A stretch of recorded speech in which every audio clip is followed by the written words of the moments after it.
You are now listening to the Someone's Favorite Productions podcast network.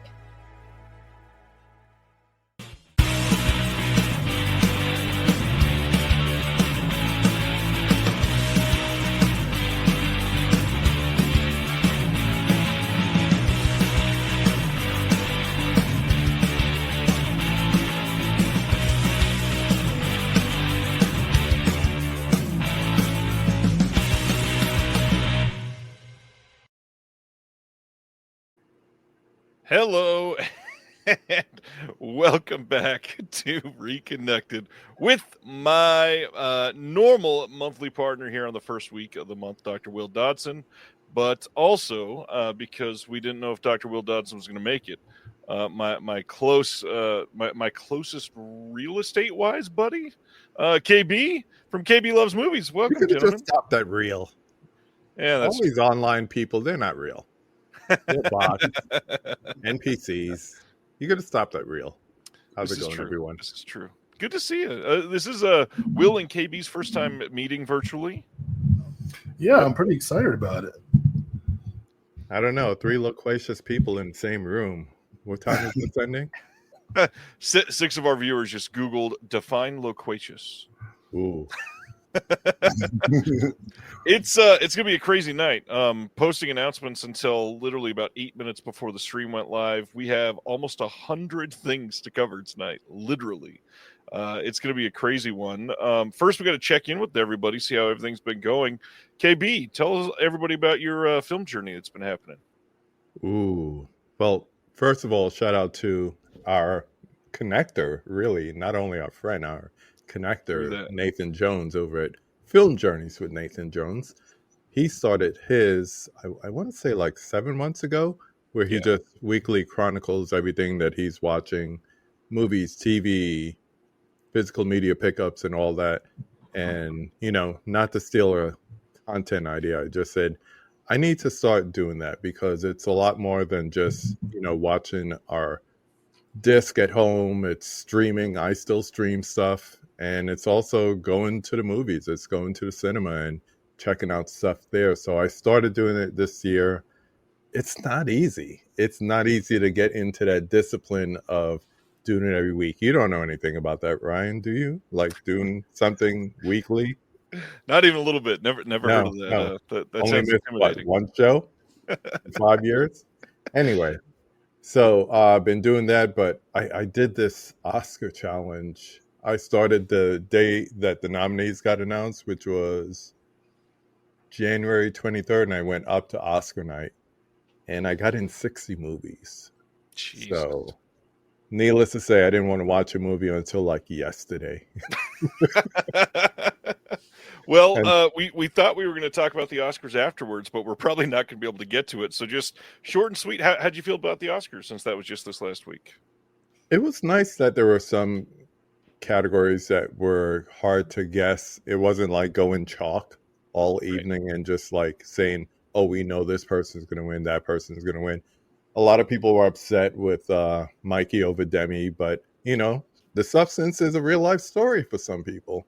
Yeah. And, you know, I'm happy. You probably saw my IG post where I put the little clip from the Shelf Shock Rewind Awards with Sean Baker showing off his physical media pickups from last year. So I was happy for him. I was happy for Nora. I enjoyed the film. Not his best, in my opinion, but, you know, it's good to get that shine on his capabilities as a director, film editor, screenplay writer.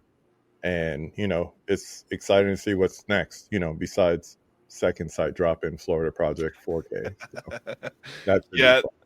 And that's one, we've had that info for like 8 months now. I've just been waiting for them to make it public. It's nice to hear that it's still coming, but geez, I thought we were closer than just now filming extras for it. So we'll see how long that takes now. Yeah. I don't know. They move at a good clip, but it's just a matter of all the other stuff that takes place, you know, special features. You guys don't know anything about that. So no, speaking of moving at a good clip, how you doing, Will? Did he win? I was watching on Hulu. You missed those last 2 categories, huh? Not to mention everybody that was watching my stream, and I got pulled down by YouTube 3 times. Oh, really? That was a rough night. Yeah. Yeah. Will, what's going on? I want to say to the Oscars, Bernard Hall, Mitzi Gaynor, James Darren, Linda Loving, Tony Roberts, Alan DeLon, Martin Mull, Shannon Doherty, Michelle Trachtenberg, They missed Martin Mull. Olivia Hussey, and Tony Todd. That's what I want to say to the Academy. And Shannon Doherty. Yeah, She was in there. Yeah. Got to say, she was in Will's list. I'm happy for Honora, but the Academy can continue to fuck itself.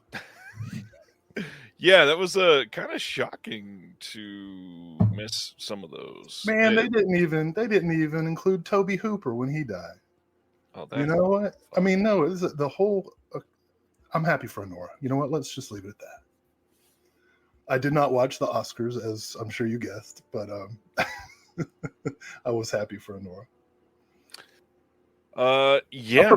I prefer Shelf Shock Rewind, which is also 3.5 hours, but has time to include everybody. And no intermission. I'm sorry. Yeah. If you wanted an intermission, you could have left during the Joe Lynch video. I'll give you a teaser though. We're definitely doing a musical number next year. I've already got some people signed up, so we will check that out.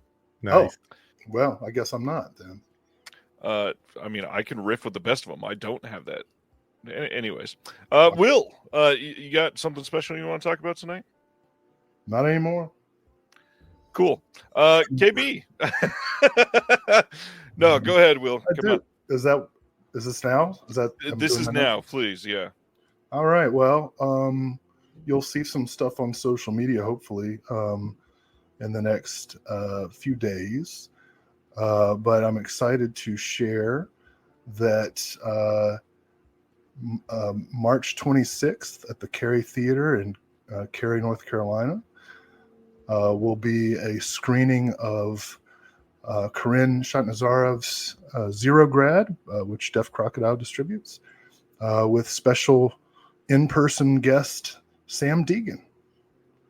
And then on March 27th at UNC Greensboro, Sam Deegan will be presenting at the Human Rights Film Festival the great Soviet-era war film Come and See.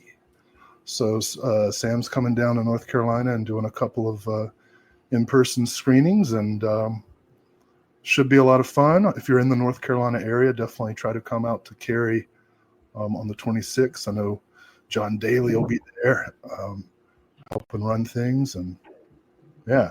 We're within a few hours drive. This is a pretty big thing. Like we're flying Sam Deegan out. We're making a big deal of this. This is going to be a really exciting couple days. I'm glad that Will was able to get this done. I've been working on it for quite some time.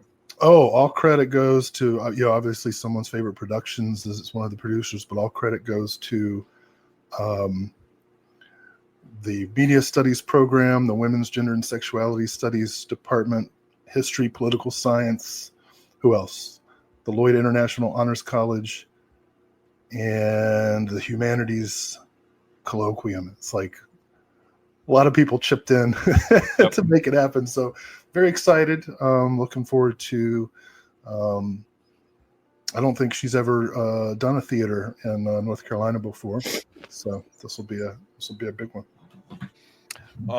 Yeah, this is exciting. Hope people check it out. And now let's get to some of our regular segments. KB, what have you been picking up lately in physical media? Ooh, well, a lot of stuff, not new, but just a lot of sales going on. Like, I'm scared for the Shout Select sale box to come, because it's going to be quite big. I didn't realize I haven't picked up anything from them in like almost a year, since like JFK. Wow. So it was like, I just started adding to cart before the sale. And then I said, I'll cut down tomorrow. And then tomorrow the sale started and I didn't cut anything. So I can't even remember what I bought, but somebody said, just make a video. I said, maybe I'll make a partial video so other people in the house don't think I went overboard. But the latest thing I picked up was I went to Barnes and Noble today, and they have their Paramount sale, and picked this up for $14.50. So I thought that was pretty cool. I like this Yeah, movie. good I haven't deal. seen it in a while, and I heard the transfer is pretty. So other than that, odds and ends, besides the shout sale, just like things that I've come across, couple of Arrow stuff up there, but kind of slow this month. Something tells me April and May is going to be really heavy, so I'm kind of taking it light this month. Yeah, I'm understanding of that a lot. It's about to be that busy time. Like, I believe the last Thursday of this month is the start of the first big Kino sale of the year, and that's usually when all of these sort of get heralded in as, okay, here we go, time to ramp it up. I mean, even the Shout Select sale, I still have not picked up that Irwin Allen Disaster set, and I really need to. So I should probably go take a look at that soon. I know one of the announcements coming up is definitely going to be a day one purchase for me, and it's a big box set. So looking forward to that. Also, a shipment from Jesse that should be coming in soon with a couple of movies that I wanted for a while. So looking forward to those things showing up in the mail. Nice. What about you, the good doctor? Well, let's see. Gosh, yeah. Am I crazy? Doesn't Criterion usually have a 50% off sale in February, and they didn't? It's either February or March, and all indications for this year have been March. So we will likely be having a 24-hour flash sale getting announced here next week or the week after. They did that 40% on 4Ks, and I made a post saying this better not be in lieu of the normal 50%. I don't care that you could pre-order until April. Give me like everything now, even though most of what I get is 4K stuff anyway. But I want that 50%. Otherwise, I'll wait till July. A Criterion sale I could wait on. Well, speaking of sales, my Shout Select box came today. Jeez, that was quick. You got yours really quick. I got a couple things, so they're still in the cellophane, but I picked up Paul Schrader's Affliction. Nice. Good I need one. that one too. Observe and Report. Get to upgrade my DVD finally. So much better than Paul Blart. Indeed. So much. He'll come up again in this conversation. I got Storytelling, the Todd Salons. And you know what? I think we need to bring Oliver Stone back. We've been calling him this like crazy Soviet propagandist for all these years, but in fact, he was just ahead of the game. He was paving the way for a new world order. And so I'm excited for the 4K of JFK, and I guess pretty soon we'll all be watching Ukraine on Fire, which is not a political statement. It's the title of Oliver Stone's last film, although it's probably also a political statement.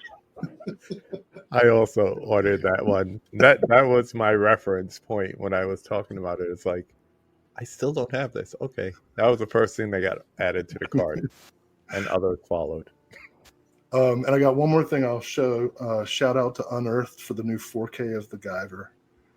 You're not going to believe this. Stephen Biro is calling me right this Oh, tell that motherfucker I said what's up. I was literally responding to him in a text to say I will have to call him afterwards, but that was amazing timing. Yeah. It's almost like timed. Was that it for you, Will? Yeah, you know, I'm on a budget now. Well, these are all budget titles for me too. First, this came free as a bonus, I guess. I just want to show people it exists. The Blair Witch Project replacement disc from Second Sight came in today. Did they replace it with a better movie? No, it's difficult when it's pretty great to begin with. Damn you. One for KB here because a mutual friend of ours directed it. Hey, where's mine? It's over there. This is directed by Jill Six, who did The Stylist, who is also a Kansas City native. This is out from Dread/Epic Pictures. I never know what to call them because it's Dread Presents and then Epic Pictures is the company. But yeah, this is pretty cheap everywhere. You can get this for like $12-13 usually. Yeah. The writer, Adam Cesar, has his first book, Clown in the Cornfield. The movie is coming out, I think, late spring, early summer, and they're going to premiere it at Panic Fest. It's closing Panic Fest April 2nd. Very nice. Yeah. Very nice. And then the last two, Groove had a 4K sale they were doing, and I had two of their Asian titles that had been on my wish list for a long time. Got in Exuma from last year. This is a 4K I had wanted. And then The Man from Nowhere, one that I'd missed and had been looking forward to watching for a while. I just watched that yesterday. Nice. What'd you think? It's good. It's good. It was a blind buy for me. Someone recommended it. I couldn't even remember who did. And I just threw it on. I was sick as a dog. So I just was up since 4 and watching movies. I watched that, La Samurai, Texas Chainsaw Massacre 2, because I'm still on the fence about getting the Arrow release because I heard it doesn't play well with Panasonic 4K players. And Tremors, Shape of Water, Wrath of Man, Gerald's Game. I was all over the place. So, well, you're ahead of the game. I was just about to ask what you've been watching. That's pretty great. That's a good list. I've been in a Flanagan and Stephen King mood, so I figured the next thing I'm going to watch is Dr. Sleep Director's Cut, even though it's just Blu-ray. Nice. It's an incredible director's cut. God, I love that movie. 3 hours worth of beauty. Love it. All right, Will, what have you been into? Well, I mistakenly tried to respond to a comment from Josephine, but somehow I'm you, and so it posted to like 18 different social media. I don't know what happened, so I'm not gonna type anything in there anymore.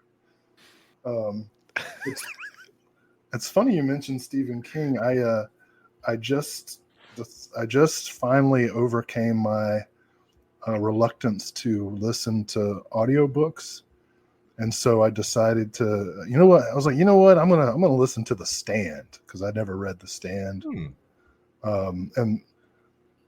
Well, I've only read like 2 Stephen King books, and I didn't really like them. So, but I'm like, all right, I'm gonna listen to it because it's like 48 hours long. And why is Stephen King so into detailed descriptions of feces? It's like every 5 minutes I got to listen to some like disgusting description of someone's issues. But I'm excited to finally. I only got 20 hours left, and then I'm going to watch both of the miniseries adaptations of The Stand. I'm kind of excited about that. Nice. But that's not what you asked. You asked what I watched this past month. So I'm going to get a couple that I saw. Oh, wait. I might have done this in January. Did I say I saw Lifeline? I don't think you did. Johnny Toe. This is Vinegar Syndrome Archives. Got a nice interview with Johnny Toe, a visual essay by Sam Deegan. This movie was dangerous. It's like all these people are in real fire. It's not. It's awesome. It's like Backdraft without any like worker protections. Very minus OSHA. No OSHA. Very interesting. I saw 2 movies. I forget the director's name, but she's really good. This is from Yellow Veil. I saw Tower, A Bright Day, and Monument. That's Yellow Veil. Both, I think, considered in the folk horror kind of witch movie type thing, Polish films. Both very enigmatic and great. I can't say the same about Dr. Heckle and Mr. Hype, which seems to me should be good, but it's not. Oliver Reed plays this really ugly dude who drinks a formula that makes him Oliver Reed. And so then all the ladies want him, but he's got some like narcissism issues, so he murders them. Didn't Eddie Murphy remake that movie? I don't know. I'll have to look that up. But Dr. Heckle and Mr. Hype, not necessarily recommending. I saw, this is another Vinegar Syndrome, Buried Alive. That's a fun one. Yeah, very loosely adapted from Poe, starring, this is John Carradine's last movie. He died on the plane ride home, shooting in South Africa. Also stars Donald Pleasance and Robert Vaughn and Ginger Lynn. So great cast. House of Usher, another VSA from. It's all right. It was all right. Great sets. Also Oliver Reed and Donald Pleasance. All these movies were shot at the same time. Speaking of Paul Blart. Callback. I saw this movie called Paul Blart Nazi. AKA Becky, which I'm sure everybody in the chat has already seen, but I'm just now coming around to. I enjoyed Becky. Nice. And they never gave that sequel any kind of physical media love, did they? Just DVD only. DVD. Yeah. Yeah, I watched the sequel Wrath of Betty as well, where she Frats Betty. she fights Stifler and Stifler's mom, which was great. So I really enjoyed that. Talking Walls, A New World adjacent. Well, it's a Corman adjacent. Yeah, no, it's New World. So I listened to the podcast episode about it as well. This is about a guy doing his master's thesis about human relations. So he puts cameras on the walls of a motel and records people doing it. And it's like a comedy, I think. And then finally, speaking of great Corman movies, Cocaine Wars, starring John Dukes of Hazzard Schneider and one of the most magnificently moist mustaches I have ever seen. So Cocaine Wars, worth a look. Yeah, I saw a bunch of stuff this month. I saw some stuff on streaming as well. It's a busy month for you. Yeah.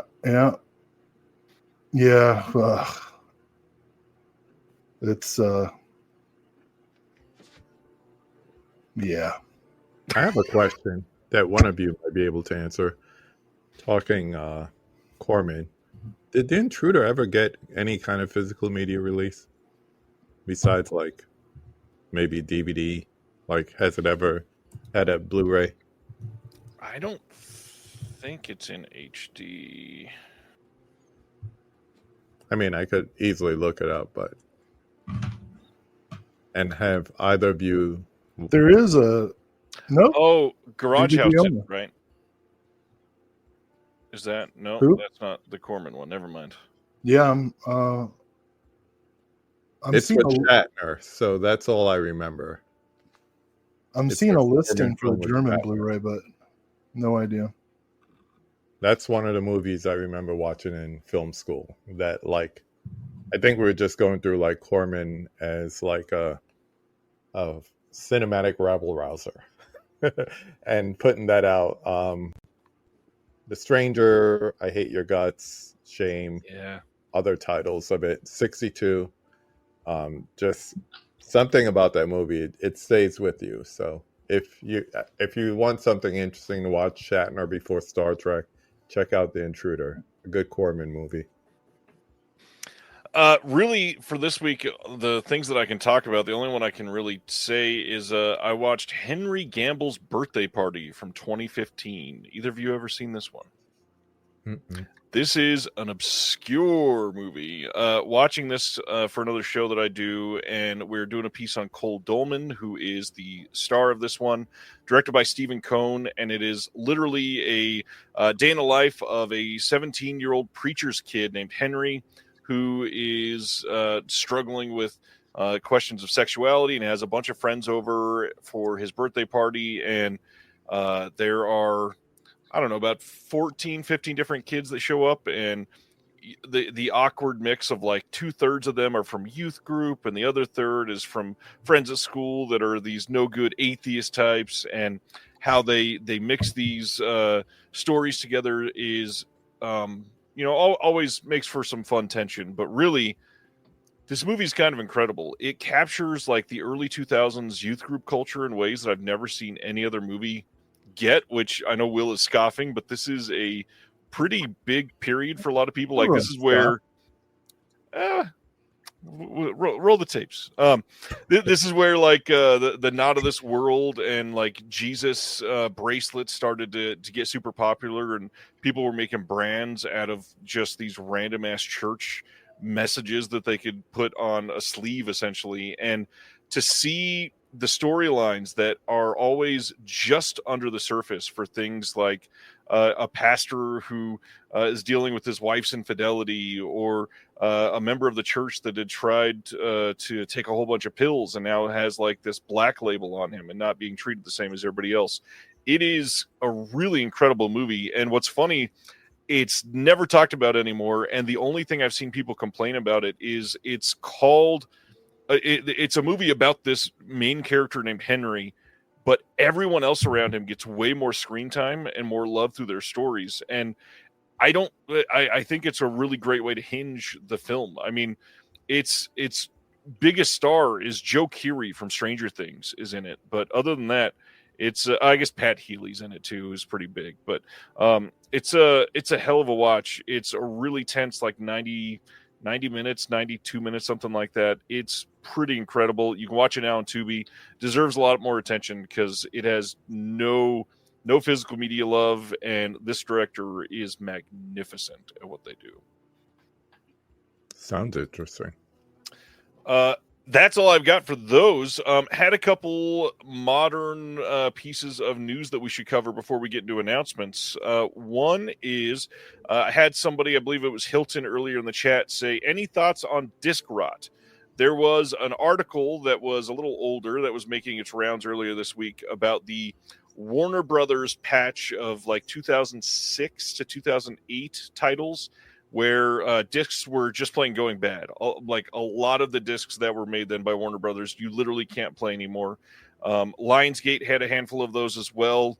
Famously, I believe it's House of a Thousand Corpses, the first blue, died like very quickly. It was never a great release. It is something that people have, we'll say, overblown as a worry, and some people said it does not exist. The reality is it's very much firmly in the middle of those two things. It is a real thing, and you have to worry about it a little more if you don't take care of your stuff. But really, taking care of your stuff just means shelving it in somewhere that doesn't have 65% humidity in the room, and you're not blasting the sun on it. And other than those things, there's not much else you can do to stop it. If the pressing facility did something wrong with it, there's a chance that it could go bad, but you can't really stop that. Either of you ever had a disc go bad on you?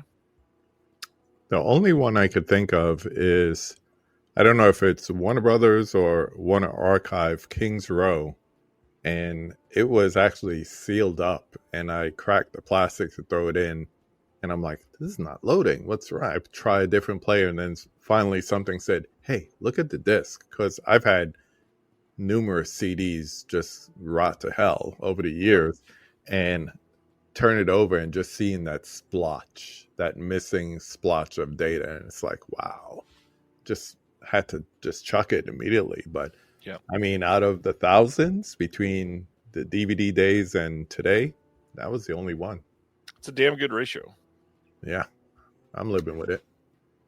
I'm more worried about my own personal rot. That brain rot. Yeah.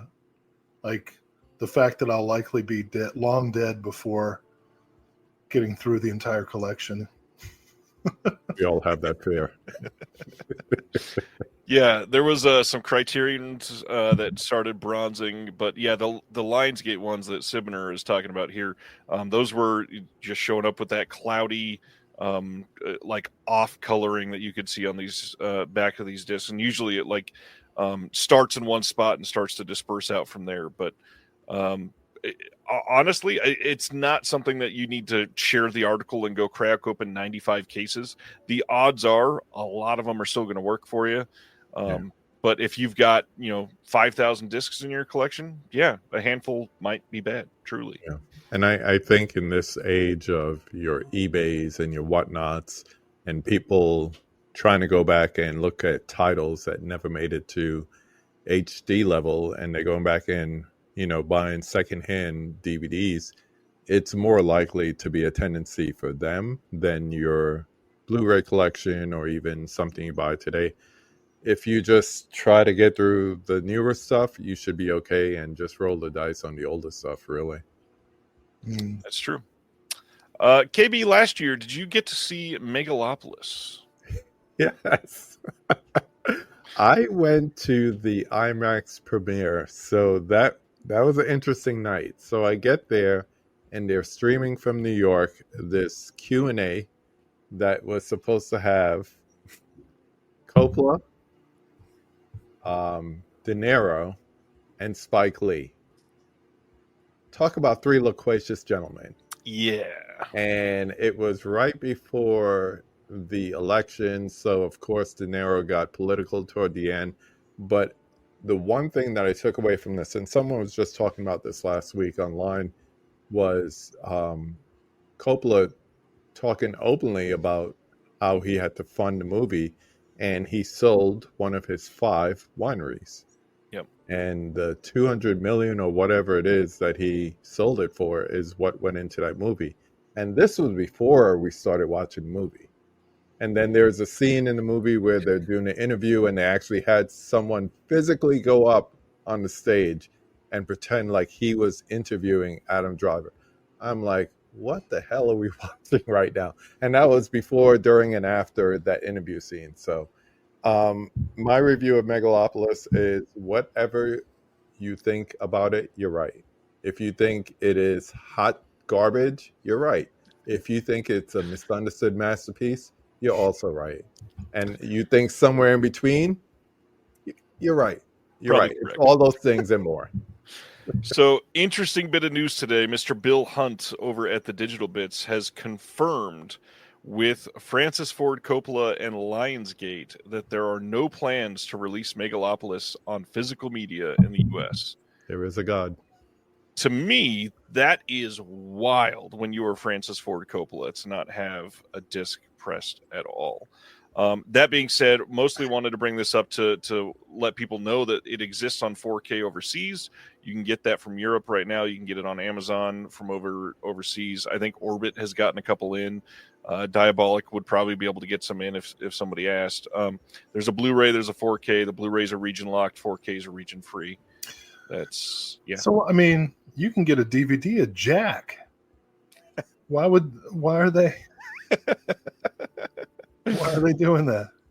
I don't know. They probably don't want to lose more money, but I feel like more people would buy it on physical media than saw it in theaters almost. It possibly could become like one of those cult favorites in years to come, and then everyone will be scrambling to see it because that's when it will become worth seeing.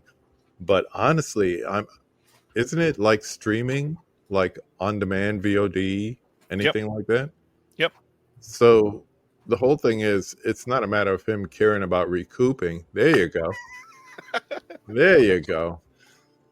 It's not even a matter of wanting to recoup the money or not. It's just a decision made, and I don't know if it's a good one.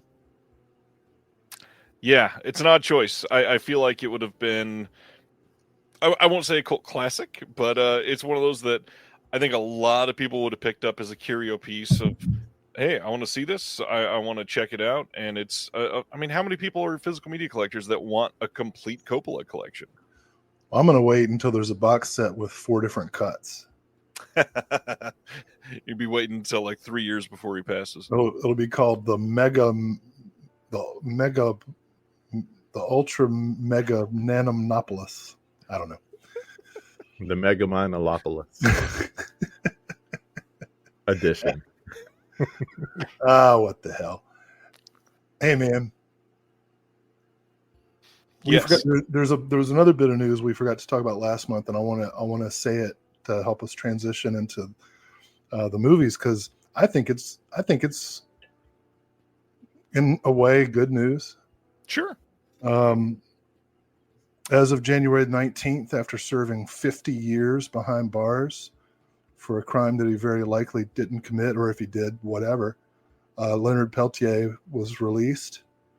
So now we can finally say, freedom. Yeah, right. Rage Against that Machine. Leonard Peltier, free man. Well, he's in house arrest, and he's 80. Where is he going? Otherwise, a free man. Yeah, otherwise, he's a free man. Where is he going in a hurry? There you go, on a double disc with Papatopoulos and Megalopolis. Dallas is correct. That would be. There you go. Papa Megatopoulos. Oh my gosh. Yeah, that's the thing, man. I watch these movies and I think to myself, for that budget, Jim Wynorski could have made 7 movies that were at least as good, if not better. Only 7? Well, I don't know.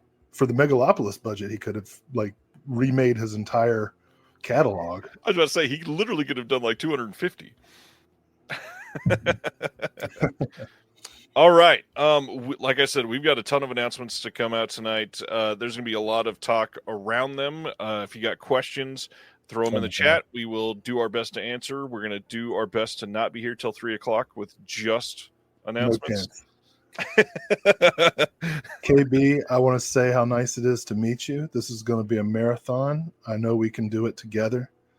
It's getting cold right now. It requires a trinity, I think. Well, let's take it to the Holy Trinity with the UK. And Second Sight was our first announcement of last week. We got The House of the Devil. We had heard that this may have been coming for quite some time. It got a limited edition and standard Blu-ray coming on April 28th in the UK. This is going to have an audio commentary with Ty West and Jocelyn Donahue. And then another audio commentary with Ty West, Larry Fessenden, and a couple others involved with the production. We got a new interview with Ty West, new interview with Jocelyn Donahue, new interview with AJ Bowen, new interview with Peter Falk, new interview with the composer Jeff Grace, new interview with Graham Resnick. There's a making of House of the Devil. There's deleted scenes. And then on top of that, the usual rigid box 70-page book with new essays. And then behind the scenes gallery and 6 art cards. This looks great. Well, I would tell you that it looks great, except strangely, it's not coming up on some screens. Now I'm looking at it on my laptop and I can see the image. But when I look on my TV where it's also broadcasting, there's no image. And I see some people in the chat.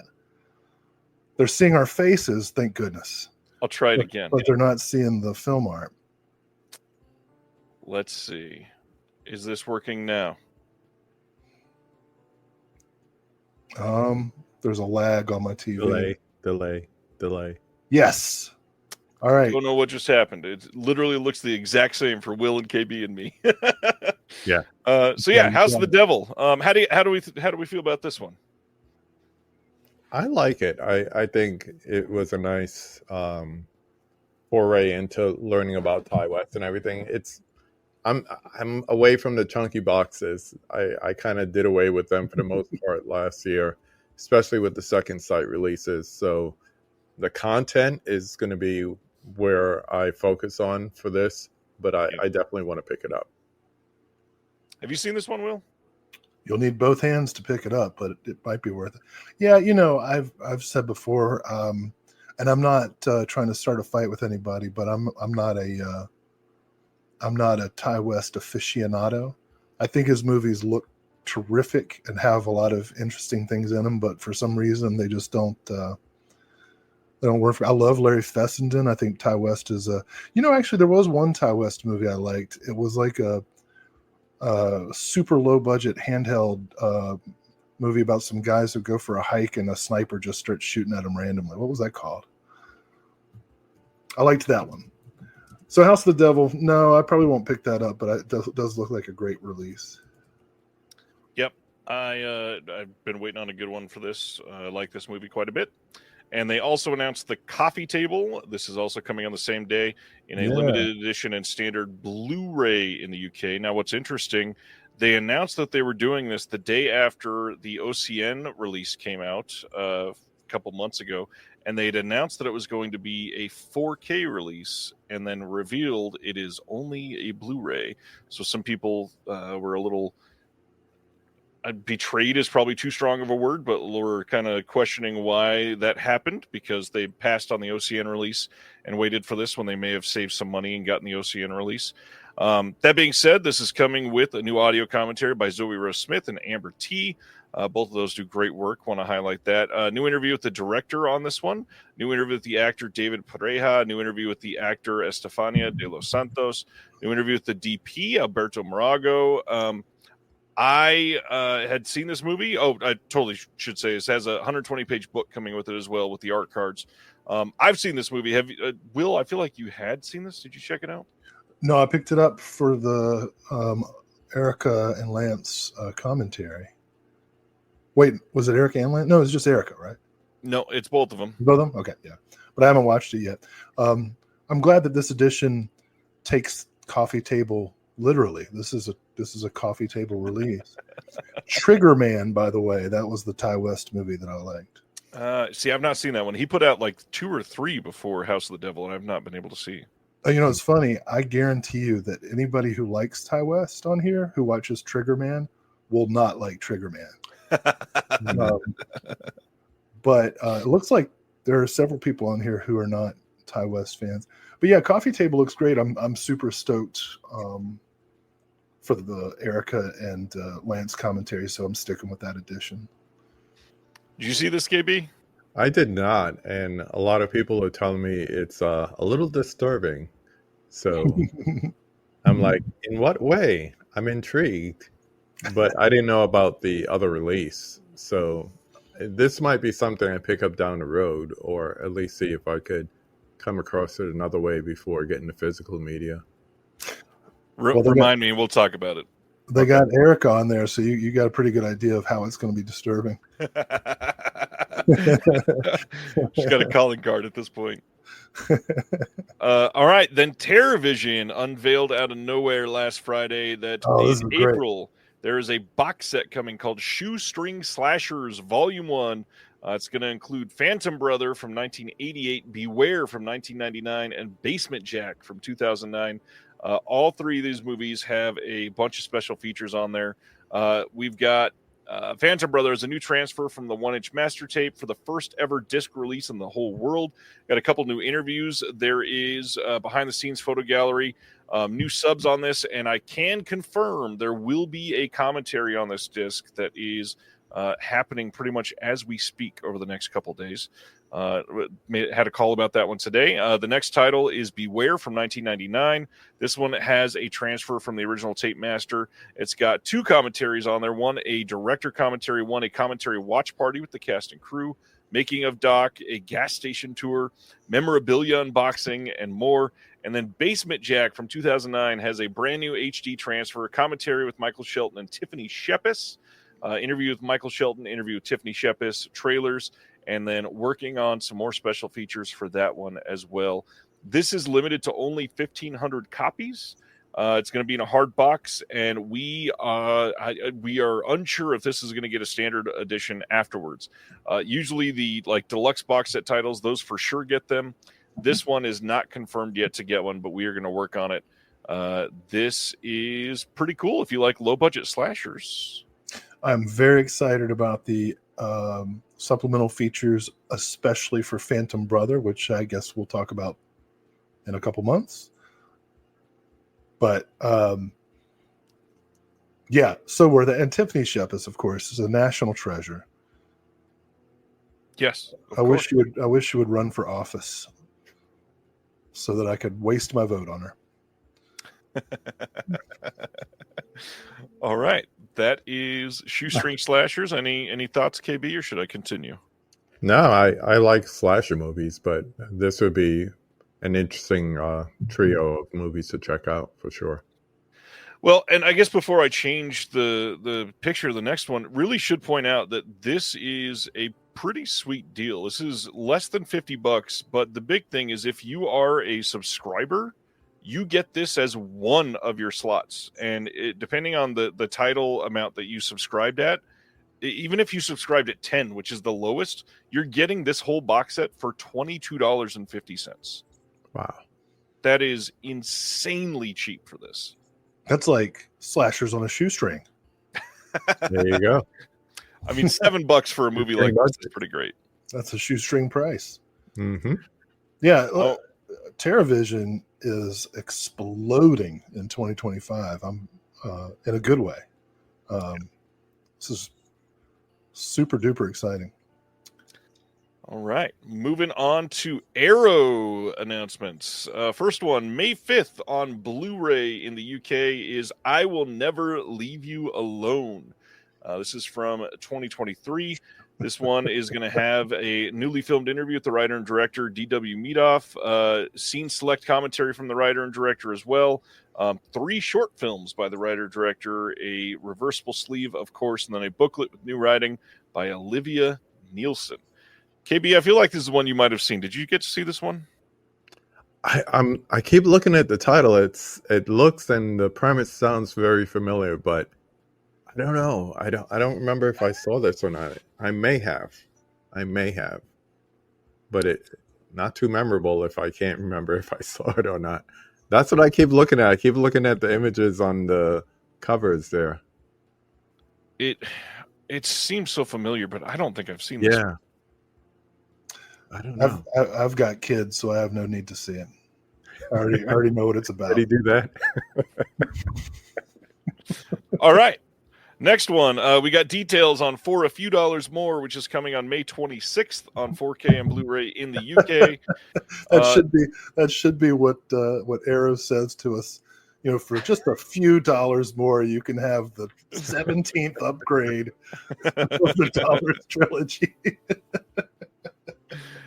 This will have a perfect bound collector's booklet with new writing on the film by Glenn Kenny, Priscilla Page, Ariel Schudson, and Amy Taylor. New 4K restoration from the original 2perf Technoscope negative.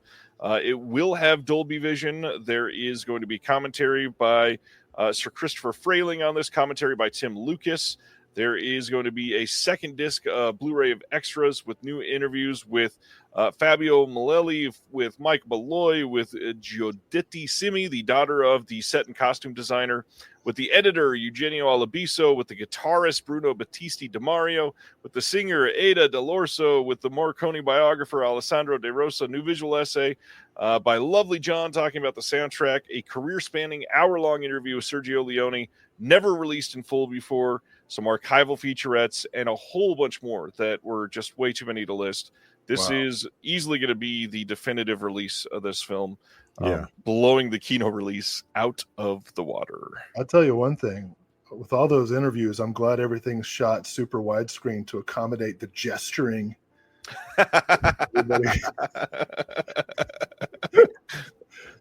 going to be so much gesturing in these interviews. The great thing when you pick up a Kino is you don't know if there's going to be another release of it anytime soon, so you get it and you don't care that you don't have all these features. But that second disc is a good reason to, that's not even an upgrade, double dip if you already have the Kino. And it'd be interesting to see what that new restoration transfer looks like as well. Yeah. Lots of details on these restorations coming out too. It sounds like they're going to look freaking incredible. Yeah. All right. Going to the next one from them, the Andromeda Strain, which came out a handful of years ago, getting a 4K upgrade from them on May 12th in the UK, May 13th in North America. Nothing new that was added to the release, but is... Will, I feel like I'm sure you've seen this one. How do you feel about the Andromeda Strain? You know, that's a half a gummy movie. You know what I mean? It's very slowly, but it's it's Robert Wise. It's the technical quality is superb. I don't think I would rank it among like the top tier classic sci-fi movies, but I'm looking at this and I don't think I care to upgrade, but if I didn't own it at all, I would go straight for this. Yeah, I agree with I'm that. in the same boat. I've seen it multiple times. I'm a big sci-fi fan before getting into like horror and other genres, and it's always been all right for me. It's one of those movies that I saw after late 70s, 80s, and all that. It was one of the ones that I went back to. So when people say they can't watch like movies from the 90s or 80s or anything old, I'm like, okay, so that's what I sounded like. I see it now. So it's just okay for me, but it's not something that I look to see like every upgrade when it's coming out or anything like that. So it'll probably be a hard pass for me too. Given speaking of hard passes, given Stephen King's obsession with fecal matter, I'm surprised that this wasn't one of his novels. I think he only writes that way. His adaptations don't really come across the same. The Andromeda Strain is a hard pass for sure. Yeah, exactly. I love that. Number 2 work for it. Cloud Mage points out, I'd argue all Crichton movies are at least a full gummy.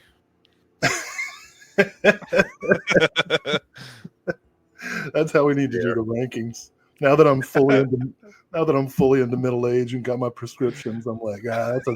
Are we talking 50 or 100 here when we say half a gummy?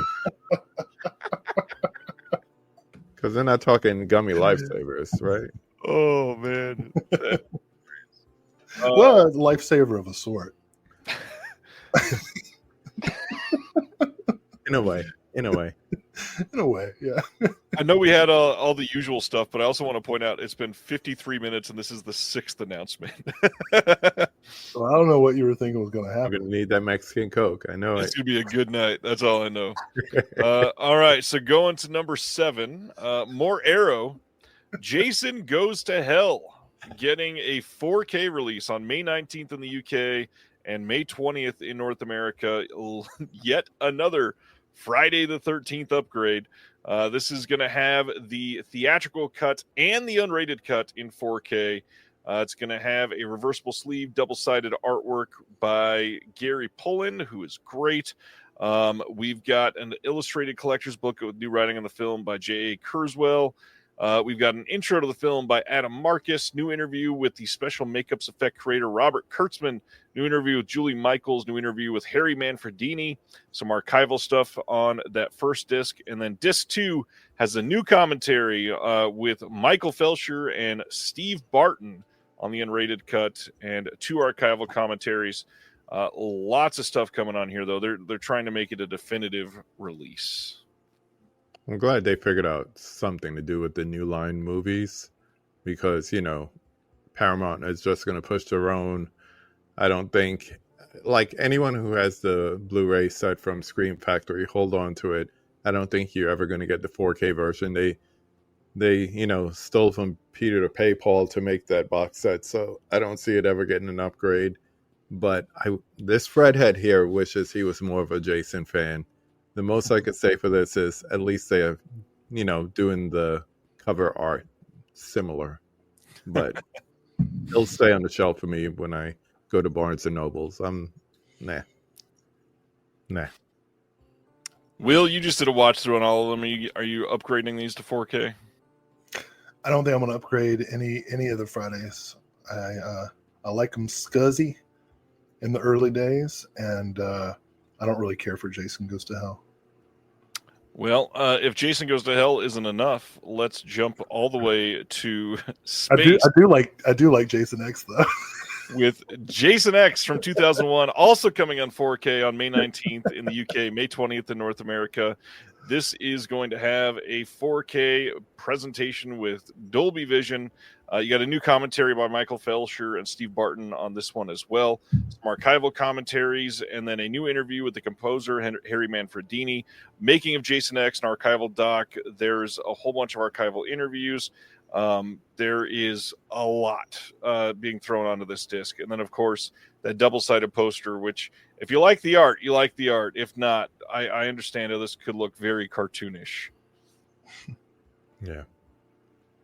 That interview with Manfredetti might be the only reason to get this, because he's cool. I like that man. But these movies, yeah, guilty pleasures, right? That's about it. But I'm actually a fan of Todd Farmer as a screenwriter. He did My Bloody Valentine 3D, Drive Angry, which I think is an enduring classic that will come to represent American cinema 100 years from now. Drive Angry is pretty good. Yeah. Much respect for Todd Farmer, who wrote himself into a nude scene for My Bloody Valentine 3D, so we could see as much Farmer as possible. And he wrote Jason X, and I thought Jason X was a lot more fun than it should have been. It is certainly fun. Yeah. Bad good versus bad bad. Yeah. That being said, I'm probably not going to upgrade, but I'm probably going to get this. Go ahead, Ryan. May 27th in the UK, May 28th in North America, Steppenwolf from 2024, getting a Blu-ray release from Arrow, and this one sounds interesting enough to read. Tamara, a young lady consumed by trauma, searches for her missing son, Timka, in a small town dominated by riots and violence. In a desperate attempt to get him back, she teams up with an amoral former police investigator whose methods prove to be frequently cruel and sadistic. Quietly determined, Tamara decides to complete the mission with the nihilistic detective, no matter the cost, as the pair embark on a bloody and bullet-riddled road trip in their combined search for salvation. And this won a bunch of awards, including doing very well at the Fantasia Film Festival. It's the latest from the director Adikan Yerzanov and Oscar-nominated producer Alexander Rodney Ansky. This is going to have a new commentary on Steppenwolf with David Flint that was recorded exclusively for this. There is a new visual essay by Lee Broughton exploring the use of American and Italian Western genre tropes in Steppenwolf and other films from around the world. 15-minute behind the scenes, there's a booklet with new interviews with the cast and crew, and it comes in this pretty snazzy little slipcover. Why is this one piquing your interest there, Will? Well, there's a premium set that comes with a magic carpet you can ride. Just kidding. Well done with the pronunciations, by the way. Thank you. I'm not sure they were entirely accurate, but they sounded confident. They sounded confident. Yeah. Yeah. That's really all it is. No, I mean, like, it's got all the buzzwords that I like. Sadistic, nihilistic, bullet-ridden. Small town riots. Those are the best riots. You know, where you know everybody by name. As you throw bottles at their head. Right. Like, hey, Bill. I'll see you in church, Mark. You know?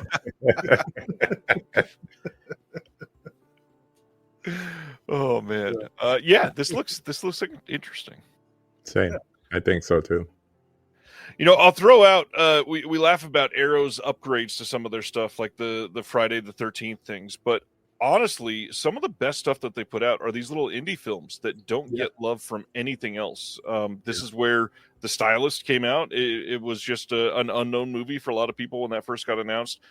They've done Why Won't You Just Die, which I thought was a hilarious, violent, sadistic, just messy piece of fun. And yeah, a lot of these like young indie horror directors that they give some attention to just kind of kill it on their release. Yeah, I was going to say I didn't mention it because I didn't want to take up too much time.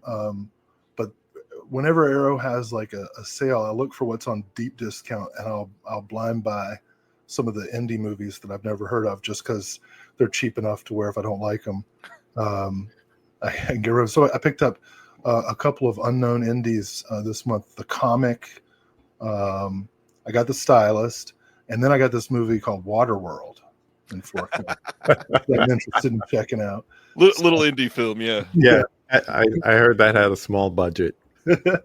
But for real though, that's yeah. Now I didn't see who said it, but somebody in the chat said we made every joke possible about there's more Steppenwolf title, but we did not talk about Hermann Hesse's exploration of existential philosophy, Steppenwolf. So how did we forget that one? You're sticking to the music jokes. Who even is Steppenwolf? Dustin wants to know, do we think there's any chance Arrow might follow suit and release the rest of the Fridays in reverse order in 4K? I know the rest are Paramount. I mean, I know that Arrow likes money. More specifically, the Hut Group likes money. So if they can dig into those pockets, they might be able to. But I don't think they have them at the moment. I would say that much. Paramount could just keep releasing different collections. Maybe the next one will be 1, 3, and 5. Or they might say, since we know you got the Steelbook for 1, here's 2 through 8 for the others. There's no reason they're making money with that collection, so there's no reason for them to franchise it out to anybody. Not even Kino. They have a contract with Paramount. So, well, a lot of people do at this point. Paramount used to not license out anything, and now they're going out to everybody. Mm-hmm. I just want them to do part 8 and retitle it on the front of the Steelbook, just say Jason on a boat, and then call it a day. I'm on a boat. Nowadays, peril will mount anybody. All right. I think it's the post-menopause jolt, that some companies get. That's true. It is quite possible. Paramount probably needs to be more shout selective.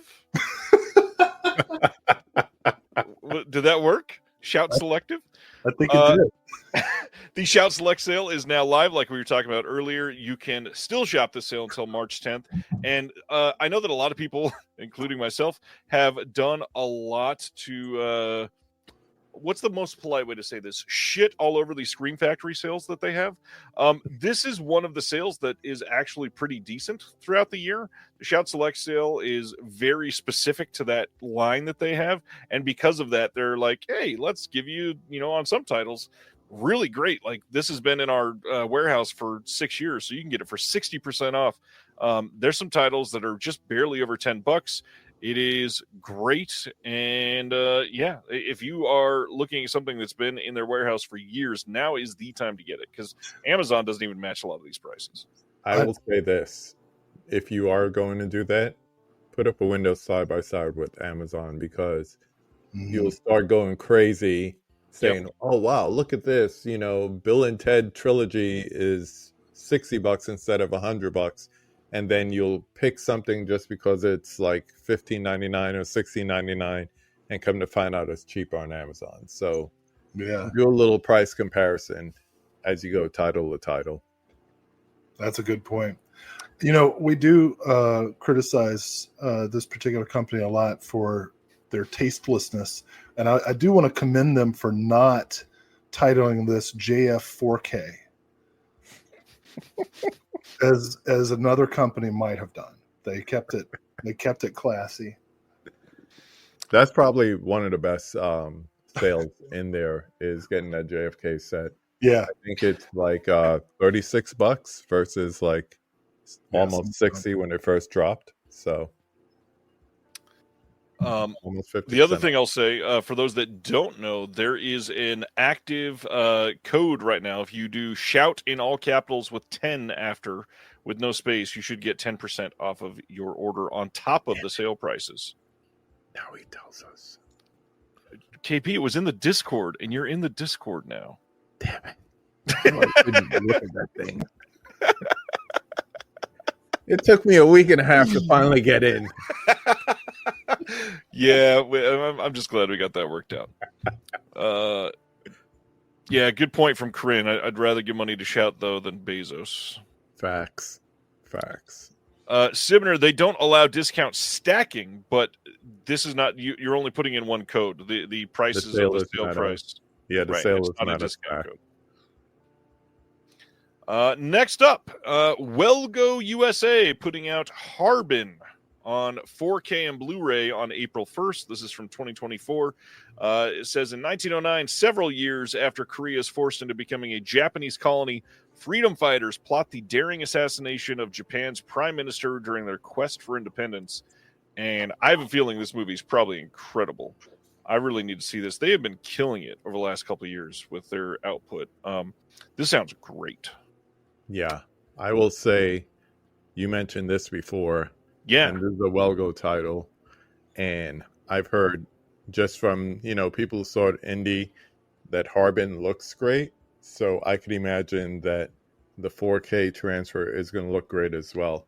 So if you're into someone who's a videophile and wants things that looks pretty on a big screen, you probably want to check this out too. And, South Korean cinema is kind of like my thing too. So I think it'll be a good one to pick up. All right. Yeah, this looks good. Next up, Deaf Crocodile. First one, Freckled Max and the Spooks. This is a Blu-ray title that will be shipping at the end of March. You can pre-order this now. In this, there is going to be a 5-minute making of the Freckled Max and the Spooks. There is a 42-minute piece with, let's see, it's the film director on this one, and it's Jacobisco. Yeah. And then 3 new video interviews with the DP, the AD, and the director of the National Cinematographic Center of the Slovak Film Institute. And then all of the above are in Slovak with English subs. And then why don't you tell everybody about the visual essay there, Dr. Will? Well, who's the commentary by? That is listed. Did that get added? I told him to add it. I don't see it in here. There is a commentary by Sam Deegan on this disc as well. Sam Deegan, yeah. I'm not seeing a lot of excitement about the screenings in the chat. Hopefully we'll get some people to come out who are around. Yeah, so we did a visual essay that's about the source novel. Well, it starts out to be about the source novel, and then it's like a Reader's Digest one-man show of the novel. Yes. Yeah. I do voices.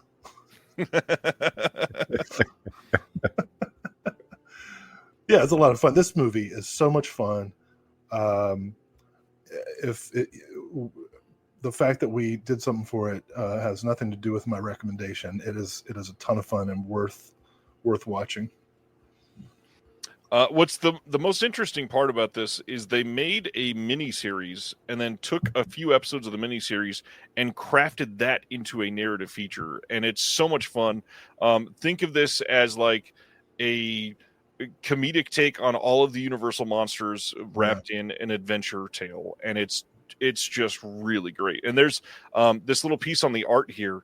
There's this scene that happens with this thing flying that is genuinely amazing. And if you listen to the Deaf Crocodile podcast that came out last week, we talk about it because they go into detail in some of the special features that they did it all practically, and it's incredible. Yeah, it's great fun. Think of it like Fanny and Alexander or Scenes from a Marriage, but Universal monsters. Dustin says, I noticed the words on the spine were the wrong way, but I'll get over it. They actually fixed that before it went to production. Oh, it has been fixed. They are the right way. The important things. The next one, there is a second title from Deaf Crocodile. I Married a Strange Person, the next Bill Plimpton title. They did The Tune last year, and now I Married a Strange Person. This is also going to be a Blu-ray coming out in March from Deaf Crocodile. This will have Guide Dog from 2006. And by the way, that one is newly scanned and restored for this release. There is a short called The Loneliest Stoplight from 2015. New video interview with Bill Plimpton on this one as well. There's a new commentary by Adam Rakoff and James Hancock, and longtime Plimpton collaborator John Holderried of Plimpton Studio.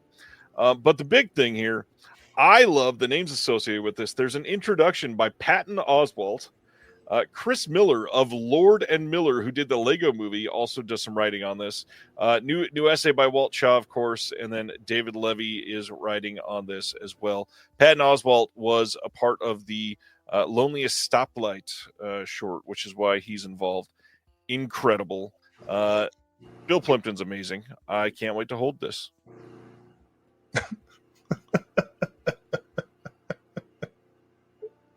I can't wait for you to hold it either.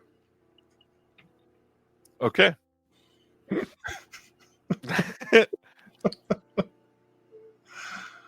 Is that weird to say?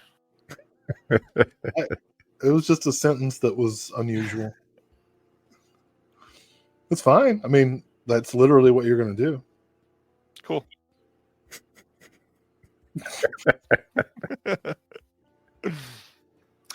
Any thoughts, Bill Plimpton? After you. Oh, I was just going to say, funny material always. So I'm not familiar with this. It'd be interesting to check out. I think it's so cool that we're getting to see his work. I haven't seen this either, so I'm absolutely ecstatic about it. You had me at demented. And that it is. All right. Kino announced that coming soon, they're putting out Wayne's World 2 on 4K. This will have a new HDR Dolby Vision Master. No news on a release date, but this is a pretty huge title for Kino to get. It's not worthy. I disagree. It's funny. They had the dual pack on Blu-ray with the first and this one.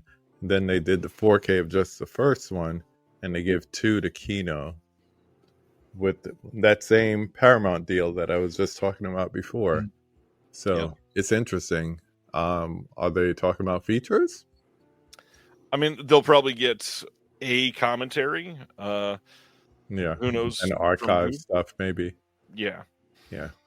But this I had since VHS days. I truly love this sequel. It sounds like Will doesn't. But wait. Before you go to the next one, can I do something? Sure. Oh, now you're supposed to go. I wasn't ready. Supposed to make the transition when he does that. Kino release details. They'd announced this prior, but now we know coming on May 13th on 4K and Blu-ray is Vice Squad. We got some new art coming with this, and then it will be available in a standalone Blu-ray as well. There's new audio commentary with Steve Mitchell, who wrote the book on Wings Hauser. Nice. There's also going to be the archival commentary from Gary Sherman and Brian Frankish. And that is it for new extras. But this is a 3-disc 4K release. Wow. You got 2 Blu-rays with all of the extra features. They're porting over a bunch of stuff from the previous release. If you do not have the Scream Factory release, this is going to be a great way to pick this up. So check it out. Yeah, I do not. So that's definitely one of those Kino sales pickups for sure. Because I remember this from like the mid-'80s watching it on VHS. So yeah, and what happened to that guy anyway? Go back to the alternate artwork, which I think is the poster. Yeah, what happened to him? It's a good question. Maybe we find out on that special feature. Well, the real trick is staying alive on the streets. I guess maybe you didn't know. One thing I want to point out, KB's talking about picking this up on a Kino sale. On a Kino sale, this will likely be $19 on a 4K, in like 9 months, something like that. The Blu-ray from Shout frequently went on sale for about $22. So that just goes to show how much those sales are less enticing. Well, it didn't take long, did it? It did not. We turned your back on the Shout Factory. All right. We are already in to OCN for this already? month. And there is a lot of stuff to cover. As usual, all these are available to pre-order on the Vinegar Syndrome website. They are all shipping by the end of March. And lots of stuff to cover. So first is Brimstone and Treacle from 1982. This is getting a 4K release. This is originally written for British television by Dennis Potter, and this is supposedly very, very good. I cannot wait to see this. I've never been able to see it. We got a newly recorded select scene commentary with the lead actor Sting and director Richard Longcrane. That's pretty dang incredible. We got an interview with the director, interview with the production designer, Millie Burns, film historians John Deere and John Williams on the big screen adaptation of Dennis Potter, and that is it for this release. Well, I guess for once we can be saying to Sting, I'll be watching you. Will wrote that on Sunday and has been holding it on ever since.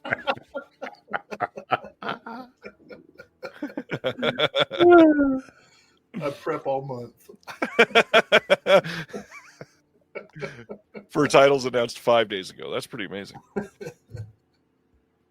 Yeah, this looks great. Love the slip on this. This looks very nice.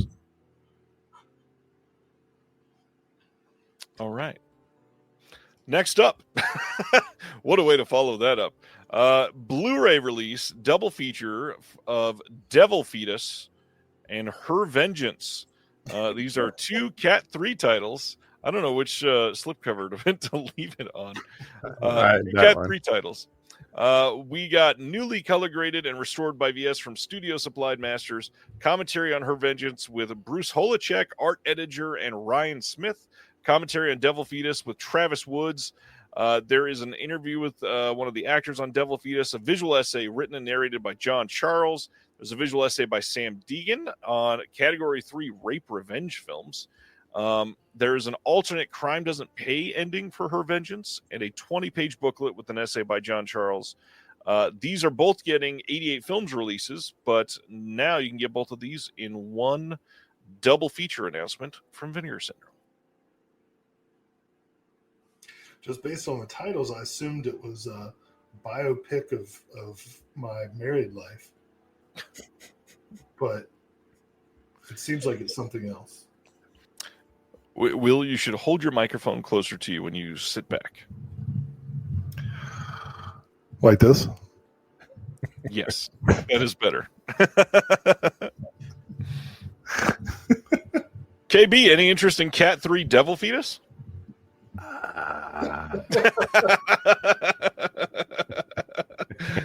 That was a weird sentence, and I liked it. Yeah. I'm still good at getting over Killer Condom. You got to give me a minute. Oh, I love Killer Condom. I'm going to show that in class in a couple weeks. All right. Next, Forgotten Jolly Volume number 8 is here. This is a look at the box art. This is going to include Rings of Fear, Reflections in Black, and AAA masseuse Good Looking offers her services. This is a hell of a box set. These are a couple titles that they've been working to get for quite some time. Eugenia Orcolani did a lot of work on these, and it is loaded with special features. Heads up, everybody noticed on Forgotten Jolly Volume 7, these are getting less printed and therefore selling out faster than the last few. So if this is something that you are into Jolly films, you might want to get it earlier than later. These are movies that have not been confirmed to be getting a standard release. I think there's a couple of the Forgotten Jolly sets that don't have one at the moment. So take a look if you're into it. You see this behind me that I'm pointing to? I do. So that's Forgotten Jolly 1 through 7. And it goes to the edge. I don't know what I'm going to do with Volume 8. Start a new row. It may truly become forgotten. I just like to see the the renaissance in this genre and subgenre Yeah. altogether, because it gives people a chance to go back. You're getting it from different countries now, so it's just interesting because it's almost like people are discovering it for the first time. And It's true. we're up to 8. My God. Will, you weren't here for when it was announced. Did you take a look at that Eureka Creamy set? Creamy.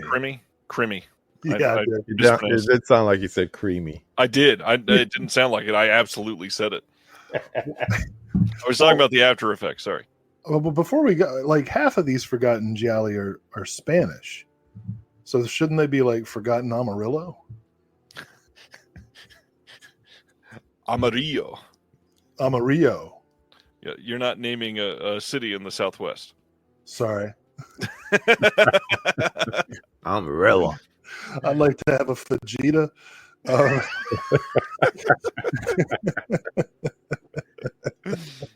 Well, you know, the administration is anglicizing all the Spanish words that we use anyway. Amarillo. Shouldn't it be Forgotten Amarillo? I guess that wouldn't be as marketable. But yeah, that's true. That's true. Anyways, it wouldn't make any sense at all because there are no... What were we talking about? What were you? I don't know. Let's go to the next VS title. As part of their Vinegar Syndrome Labs. Excited. Oh, I'm super excited about the German creamies. The Creamy set. I feel like you would have been excited about it. So excited. I nearly crimmed myself. Maybe.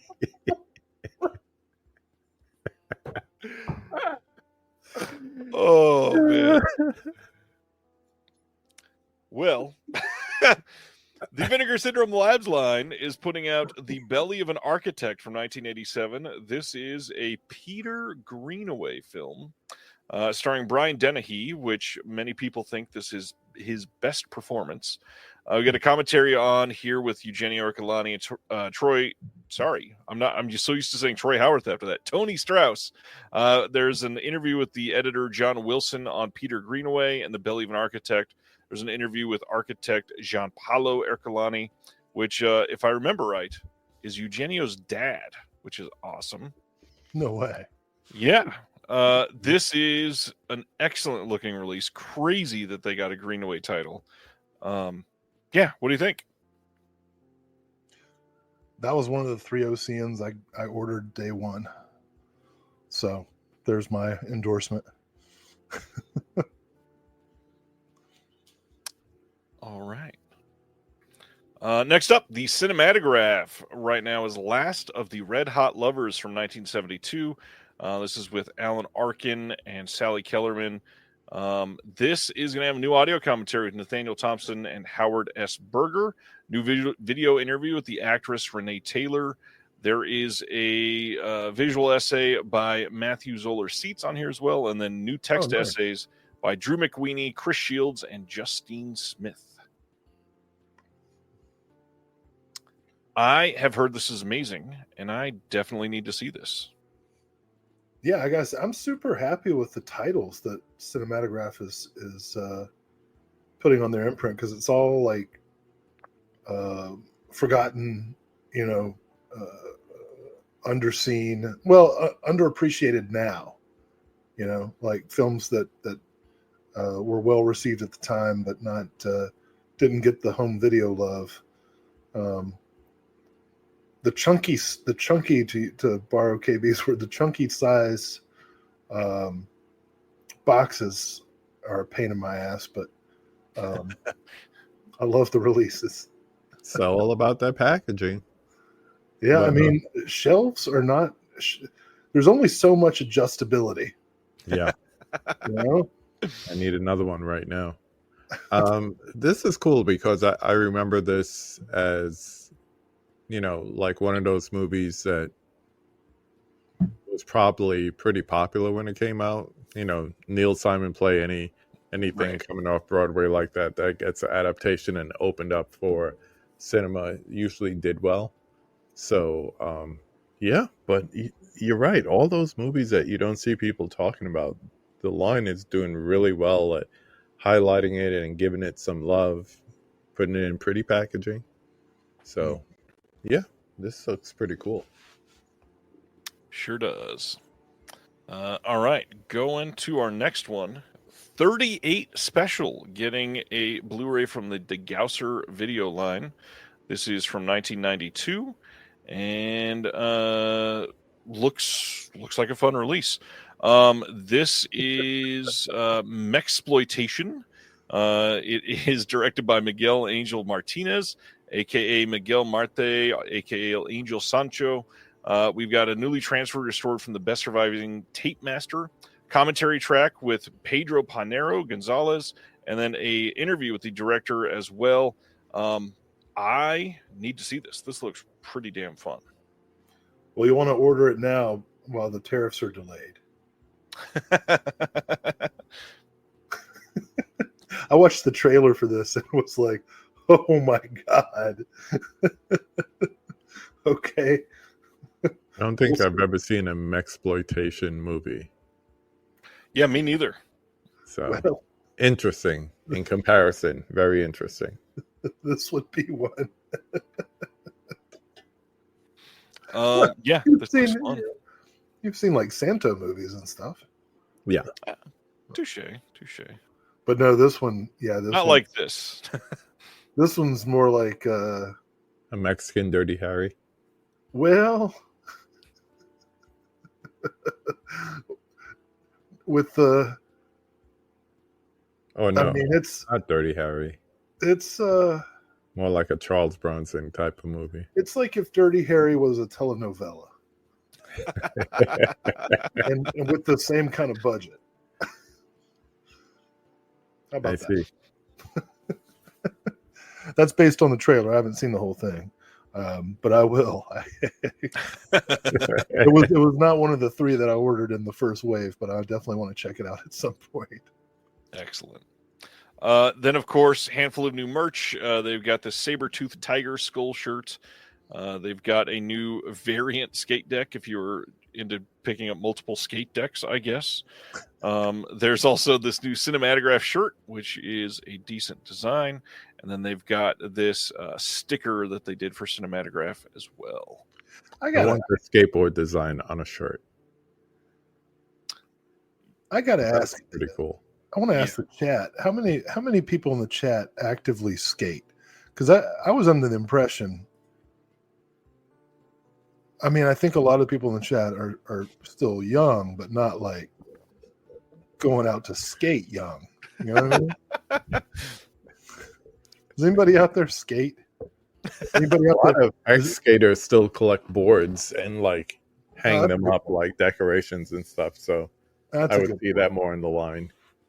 I feel like, more like, that makes sense, KB. More collecting the decks, It's like collector pieces. Oh man, these answers. Craig says I'm unstable enough on my feet. Right. I didn't think Tony Hawk was watching the stream. Everybody who is inspired by mid-90s is like, yep, that was me. Love that movie. All right, over to the partner label stuff. AGFA's release for this month is the AGFA Mystery Mixtape Vault, and a very AGFA-looking slipcover on this one. This says, calling all hairdressers, Pazuzus, and devious elves, the AGFA Mystery Mixtape Vault is a 2-disc, 500-minute odyssey that collects 8 feature-length VHS mixtapes from the crackpots at AGFA, including 2 that have only ever been available theatrically. We'd love to share the titles of the mixtapes, but then there would be no mystery, and what's the fun in that? So grab your tinfoil hat, strap in for a hallucinogenic trip to a found footage wonderland. This is put together by Brett and Joe over at AGFA. You've got 2 discs with 8 feature-length mixtapes preserved from VHS, commentary tracks with AGFA board member Millie DiChirico and AGFA's Jackson Cooper and Brett Berg. And Brett loves stuff like this, so I can't wait to listen to that commentary. What do you think, Will? Full gummy, 100? I think this will require. You got 500 minutes per disc. Yeah, you. Per disc. So is the commentary over the full 500 minutes? I think so. Holy shit! It'll be in there. Somebody will put it in there. Woo. You know, if I had parties, Yeah, or allowed people to come over, this would be perfect. I do want to experience this. I shouldn't say see it. I want to experience it. yeah, that's something you experience. Yeah. All right, that's AGFA. Next up is Enjoy the Ride Records, or ETR Media, putting out American Expendables, the films of North American Pictures. I had somebody ask, what's with the action figure? I had to explain, this is the back of a slipcover, sir. This has Lloyd Kaufman as part of it, Debbie Rashawn, John Patrick Brennan, Cynthia Rothrock. This will have a bunch of extras on here, including an audio commentary with the director, extended interviews with a handful of people, additional 24-minute documentary on McLeod, There Can Be Only One, additional 80-minute action film called Fountain of Death from 2006. From what I've heard, this is on Tubi if you want to watch it before you purchase.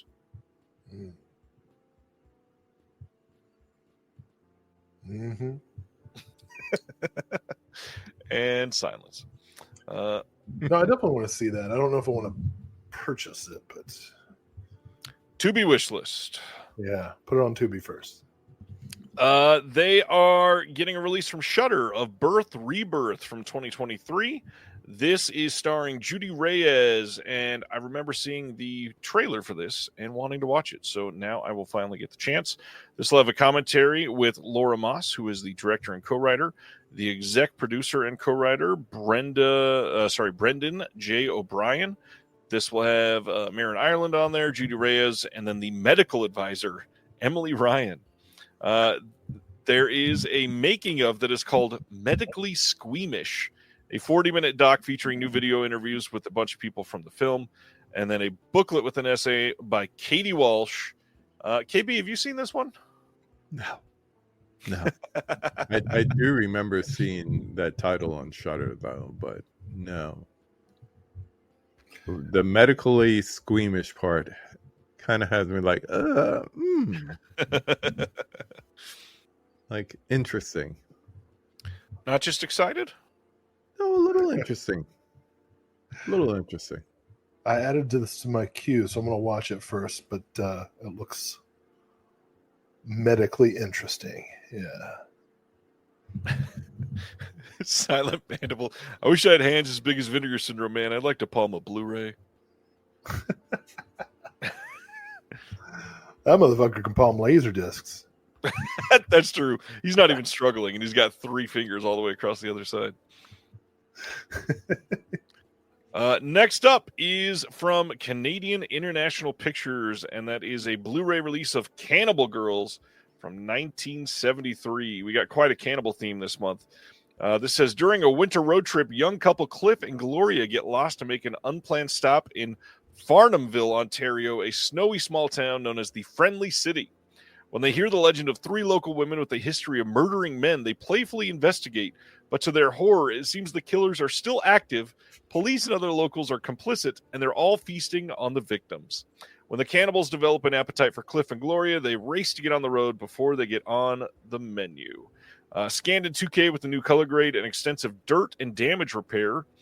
There's an alternate soundtrack, new commentary with Paul Karup and Jason Pachonsky, of course. 2 guys in a chainsaw episode on the film with the new epilogue on Canadian horror with Craig Higgins and Todd Coons. There's a 20-minute new interview with Chris Alexander on Reitman's horror period, because this is directed by a pretty big name, if you had not seen that. This is going to have a whole bunch of archival features as well. You've got some interviews from 2010, never before seen outtakes from Meet Eugene from 2024, French opening credits from 1973, early Reitman short, uncut on home video for the first time. That's 25 minutes called Orientation, from 1968. And there's new commentary on that with Stephen Broomer. And then a booklet with an archival interview with Reitman and Goldberg, plus a motion picture Purgatory comic strip by Rick Trembles. Loaded release. This was the second of the 3 OCNs that I ordered. I've been wanting to see this forever, and there's an out-of-print DVD that I've had like in an Amazon wish list for years. So I was very pleased to see this. I'd been wanting this for a long time. I felt like I needed help, and wait, which label is this? Canadian International. Oh yeah, obviously. And Canadian International was like, when a friend asks for help, you help them. So, yep. Who's the director? This is not only a big director. I guess I kind of buried the lead on that part because this has you didn't this even has say a his lot. name. No, I wanted other people to look it up. This is Ivan Reitman directed this, but That's also good. Yeah, it's starring Eugene Levy and Andrea Martin. There is a bunch of people that would go on to do SCTV and a bunch of comedy stuff later that you would recognize. So yeah. This is a pretty big deal. Can't wait to see it. Yeah, this was I'd say this was right before Meatballs. Yeah, which makes sense when you think about it. Like, really, Meatballs could be a sequel. Oh, the connotation of that title is a sequel. Dry meat. Meatballs was just a couple 6 years later, so that makes sense. This was really the best time for Canadian exploitation and horror films. The easy government subsidies, grants, and whatnot. And Reitman, of course, went on to produce the first couple of Cronenberg films, and so this was a kind of missing part of my Canadian or Canucksploitation education. So this is one of my favorite announcements of the week.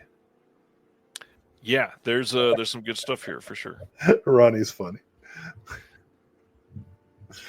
If that's not enough cannibals for you, let's go to the Cannibal Orgy. This is the release from Bleeding Skull for this month. Cannibal Orgy and the films of J.T. the Fourth from 1977 to 85. Shot on Super 8 film and edited on decaying VHS tapes in Chicago. This experimental horror movies of late musician and filmmaker J.T. the Fourth, a.k.a. John Henry Timmis the Fourth, feel like an unholy alliance between David Bowie and Charles Manson. This is 268 minutes combined, and we've got preserved from the only VHS masters in existence as the Super 8 film elements are lost. So you've got on here Cannibal Orgy from 1985, Cannibal Orgy commentary, Nightmare City from 1984, and then a whole bunch of shorts. The Cure for Insomnia, Destructo Rock, In the Can, Every Dream Home, A Heartache, Sunday Morning, Song for Suzanne, Destructo Rock Live, Killer Shredding, I Love You, and Reel-to-Reel footage.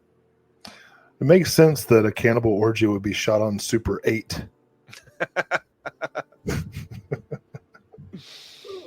This looks like a cover-up for Snuff Films. That's all I think. In other words, KB ordered 3 copies. Yeah, exactly. I tell you one thing, there's no way around it. You go to an orgy, there's going to be some awkward moments. But if you go to a cannibal orgy, let me tell you, you got to think twice before you let people do certain things. That's right. You know what I'm saying? Oh, you have a fetish of biting, or do you? I'm looking for grandma over here. Take those things out.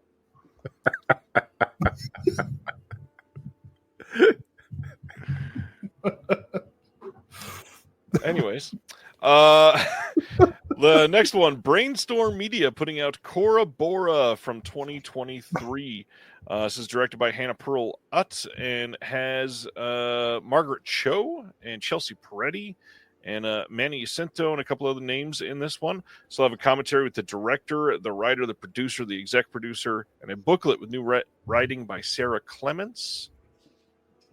Anybody getting this one? I don't feel like I should make any jokes about it. Never heard of it, but comedic people in it. Chelsea is funny to me. Chelsea's great. Yeah.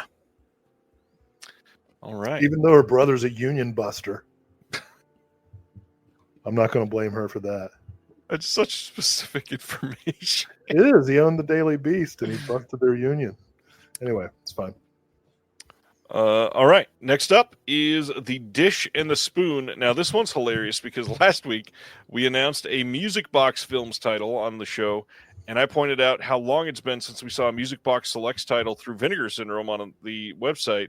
And then the next week, they announced one through OCN. This had been literally like a year and a half, and now here it is, The Dish and the Spoon. This is from 2011. The big deal, this is starring Greta Gerwig and Ollie Alexander, some big names there. So we'll have deleted scenes and outtakes, South by Southwest interview with Greta Gerwig and Ollie Alexander, location scouting featurettes, and then The Whale by Ollie Alexander. Love me some Greta Gerwig. You know what's so funny is that title seems like it could have been one of the Chronicles of Narnia. You know what I mean? Yes. It seems so fitting. I mean, obviously it's not. Is this Mumblecore? Is this like pre-Mumblecore? Well, no. Mumblecore started almost a full decade before this. So it seems like a Mumblecore title for sure. Yeah. For sure. And Corinne says, "Oh God, I hate this movie." So, uh-oh. Some Christian lion shows up in the middle and like has his hair like flipped over and like, woo. Just to be clear, I'm not sure everybody knows that Greta Gerwig is directing the new Chronicles of Narnia. Just want to make sure that. Yes, that was the joke. Okay. This one looks pretty incredible. Connie this month announcing Kiss Up Mata from 1981. Kiss Up Mata, or also known as In the Wink of an Eye. This says, one Sunday in November, Mila announces to her father, Dadeng, a retired police officer, that she is pregnant, asking for permission to marry her co-worker, Noel. The news further tightens as Dadeng's... I read that wrong. Or no, it's spelled two different ways in the copy. Thanks, Vinegar Syndrome. Unreasonable expectations for a dowry are not met, and he exhibits an increasingly authoritarian streak. The couple marries, and soon Mila's father begins a game of exclusion and manipulation in the hopes of reasserting control over his kin. This is from 1981. Is showing a 4K restoration. There's an introduction and select scene commentary by the director, an intro by the director, and then a handful of interviews, and then an actor remembers with Manny Reyes, 8mm behind-the-scenes footage, and then a booklet with archival set photos and writing on the film. Had to get this one. Yeah, that's going to be on my next wave. I didn't get it in my initial purchase, but it's definitely on my wish list. That definition just made me think of the, just like how the culture is with the, the way the parents are with the kids and everything. So I love how this cultural experience if you're not used to it. Oh yeah. I love how Corinne was like, Greta Gerwig can kiss up Mata ass, but I love Kiss Up Mata.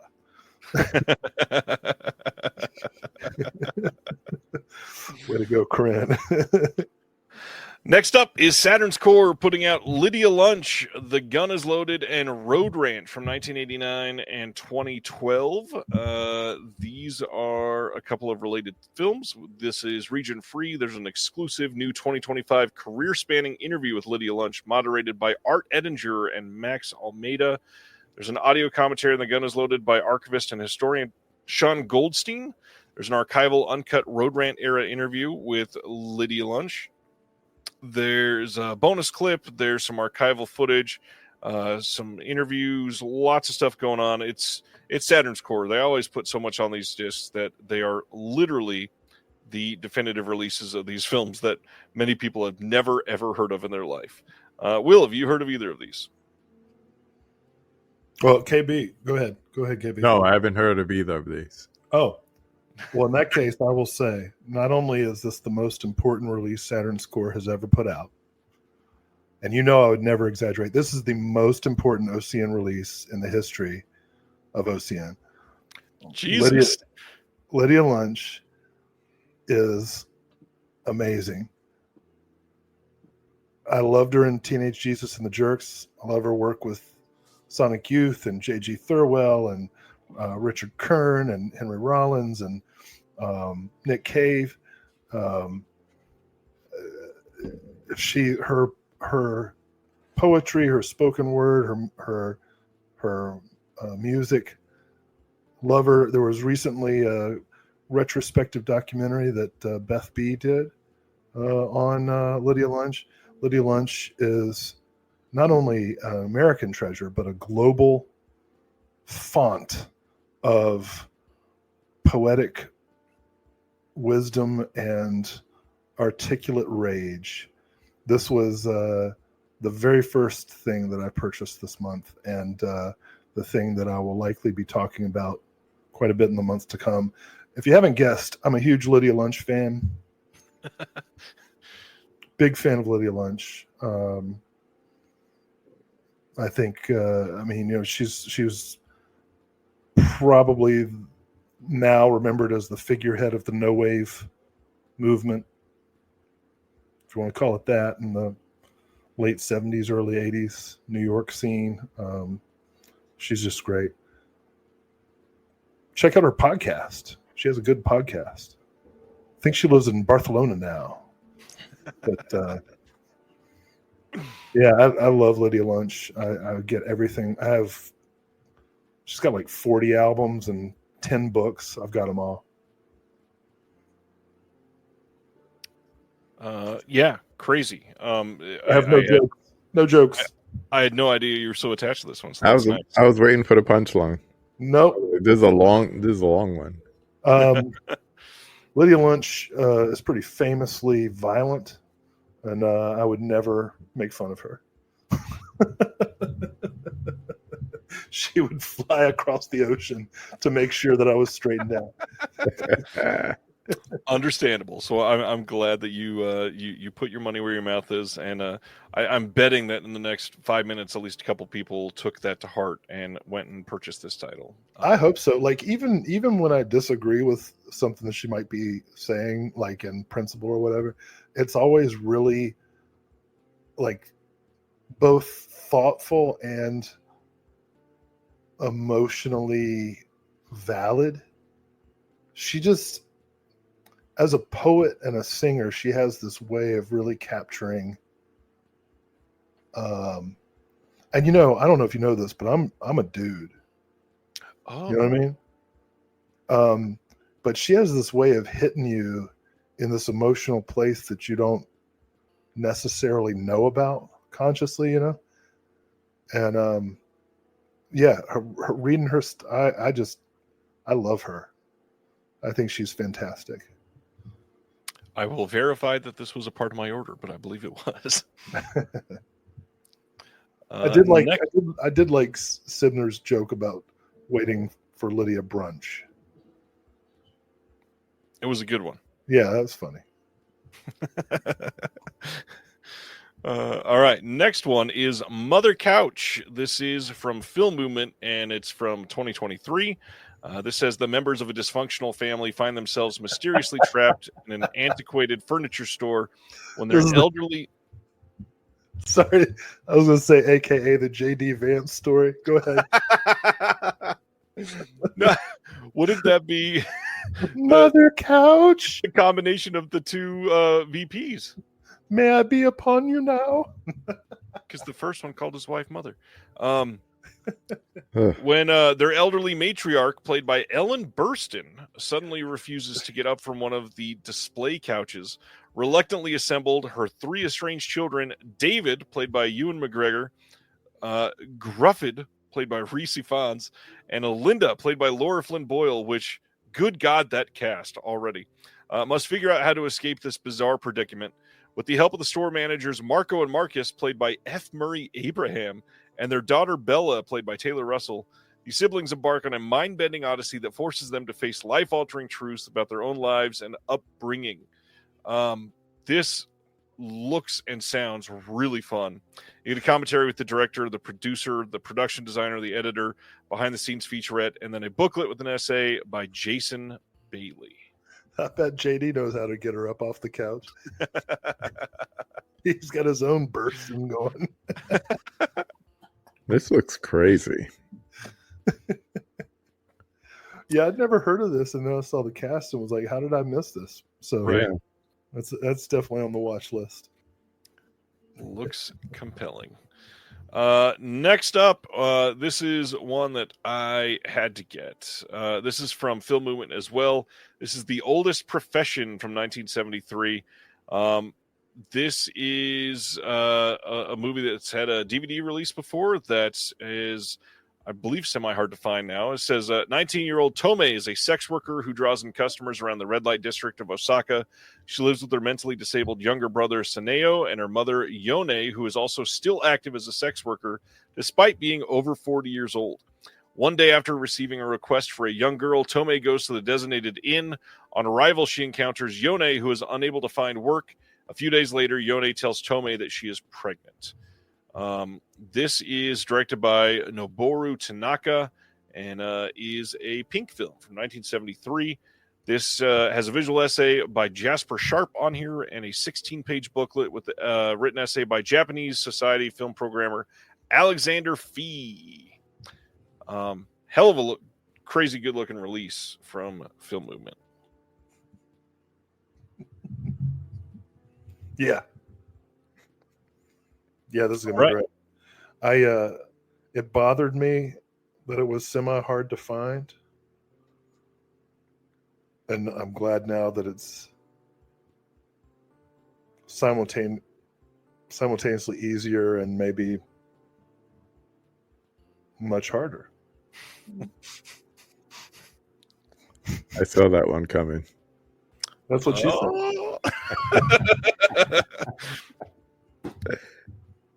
All right.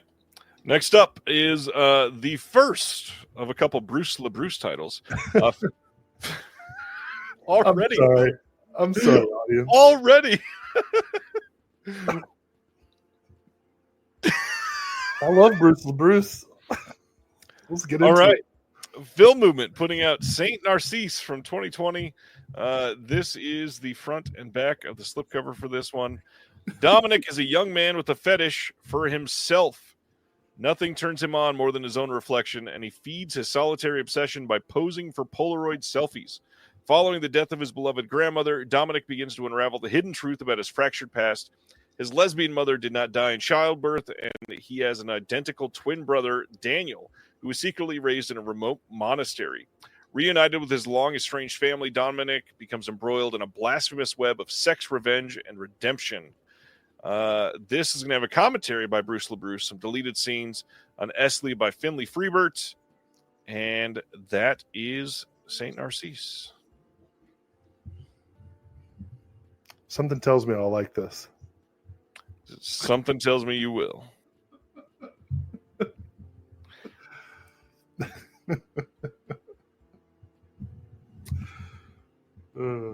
Nothing from you on this one, KB? Leaving that one alone. Not touching this one with the... Never mind. Not even with Wills.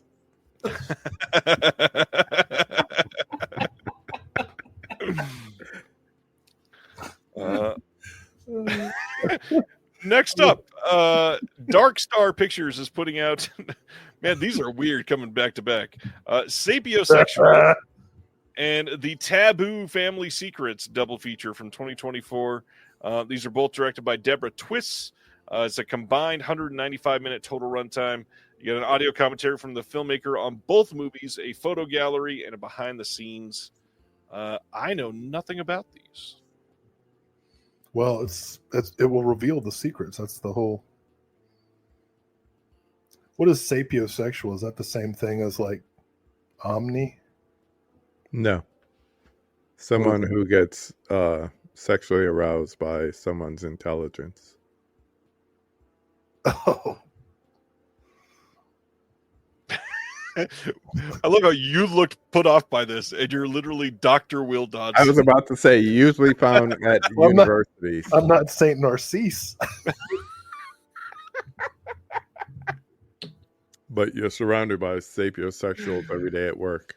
Oh, man. Oh, man, I hope not. Ugh.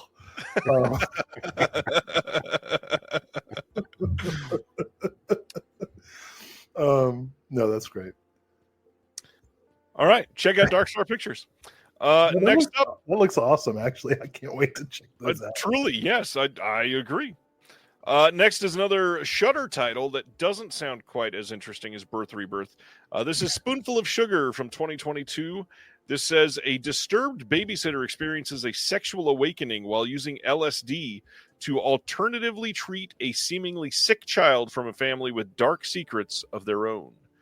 This has a commentary with the director, Mercedes Bryce Morgan, and the producers on this. There's a couple featurettes and a booklet with an essay by B.J. Colangelo. So basically, the people in, under, around, and on top of the stairs all at once? Is this like it's an acid trip babysitter movie?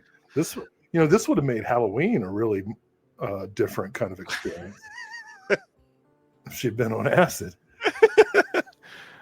Yeah, so supposedly this is like an LSD infused Mary Poppins with a familiar title. I didn't actually pick up on that at first, so genuinely it's supposed to be. I don't know what to think of this. I hope it's decent. Yeah, this is Shudder though. Do they do do they do the chimney sweep song? It is kind of an odd slipcover, that's for sure. Oh my god. Now I'm having this like panic attack imagining myself on LSD inside of a chimney. While you're supposed to be watching children. No, it's stuck in a chimney. It's like I'm the dad. I'm the dead dad from Gremlins. That's what I am in this scenario. Oh man. Well, all right. So the scenario, this movie like how irresponsible a babysitter are we talking about here? I mean, that's pretty irresponsible. That's like I would almost rather you do any other drug than that. If you're watching my kids, like if I had to pick a drug that my babysitter was going to do, LSD would be like at the very bottom of the list.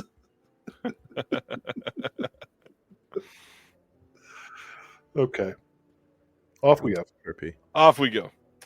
Sweet Dreams is the next title from Decalogue. This is that one.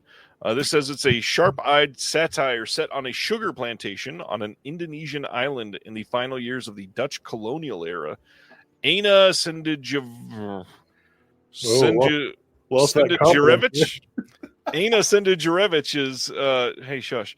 Second feature is a potent reminder that European colonialism did not come to a tidy ending in the innumerable countries it affected, to say nothing of the neo-colonialism still impacting much of the globe.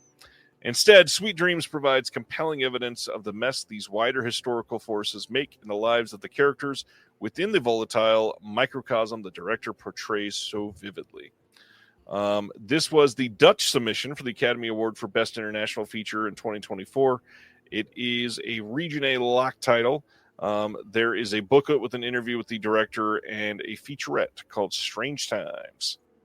This looks interesting. Yeah. I keep a list of once they do all the noms of movies I'm trying to catch, and this one I did not get a chance to catch before Sunday, so I still want to see it because, you get the short list of movies and then you have the final nomination, so for it to represent its country is a big deal because unlike the awards here that are for the individual, the international features, the award goes to the country that wins. So, which France, is so weird, by the way. Yeah, but it's almost like an Olympics kind of thing. It's like something to represent your country. So, I want to check it out. Yeah, looks really great. Well, who am I to disagree? The next film movement title is Tarpon from 1973. I'm going to try to do this without laughing too hard. Considered one of the first true fly fishing films. The first sentence. Tarpon brings together famed American authors Richard Brodigan, Tom McGuane, and Jim Harrison with legendary Flats guides Woody Sexton, Gil Drake, and Steve Huff as they muse about life, art, nature, and fishing the majestic tarpon. Yeah. We got a visual essay by Hunter Whaley, video introduction by Diana Odasso and Lanth Brodigan Swenson, 16-page booklet with an essay by David N. Meyer II, and the first true fly fishing title. I didn't know there was a list. It's one of the first. Got it. You know, one of those names is like somebody's Michael Jordan in the world of fly fishing. So, well, Jim Harrison, of course, novelist, wrote Legends of the Fall. Many other, River Runs Through It. Yeah, you guys got it. The other names I'm not familiar with, but I'm going to assume this has a lot to do with homosocial friendship. As it should. Bunch of dudes who don't know how to talk about their emotions standing silently fishing. Dudes just being dudes. Well, I sure hope my hook pierces a living creature's face so that we can call this the beautiful day we want it to be. I'm so glad I hooked you, Stefano. I've never been fishing. Never. No, my never been. Oh, and it's only 54 minutes. I did not see that. Oh, that's true. Yeah. That's the shortest fishing trip ever from I mean, it's fly fishing, so I don't know what that means. Just a lot of movement. There's movement. I thought you're supposed to be still. In a different type of fishing, yes. What other types of fishing are there? Deep sea. Pier fishing. For compliments. Is that where you try to get fish who have a fetish? Stream fishing. Cat. Catfishing.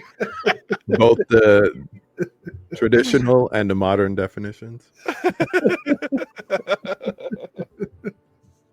The closest I've come to fishing is when I was a kid. I read that book Hatchet. That's the closest I've ever come. It's good. You should try it sometime. Yeah, I'd like to. No, if somebody wants to go with. How's the fishing in where you live, Kansas City? Yes. Landlocked. There's a couple rivers. They run right through it. Oh, well, a trout that. Let's go to the next title. It's the next Bruce LeBruce. The Visitor. That's what I call it. All right. Oh, Will. KB.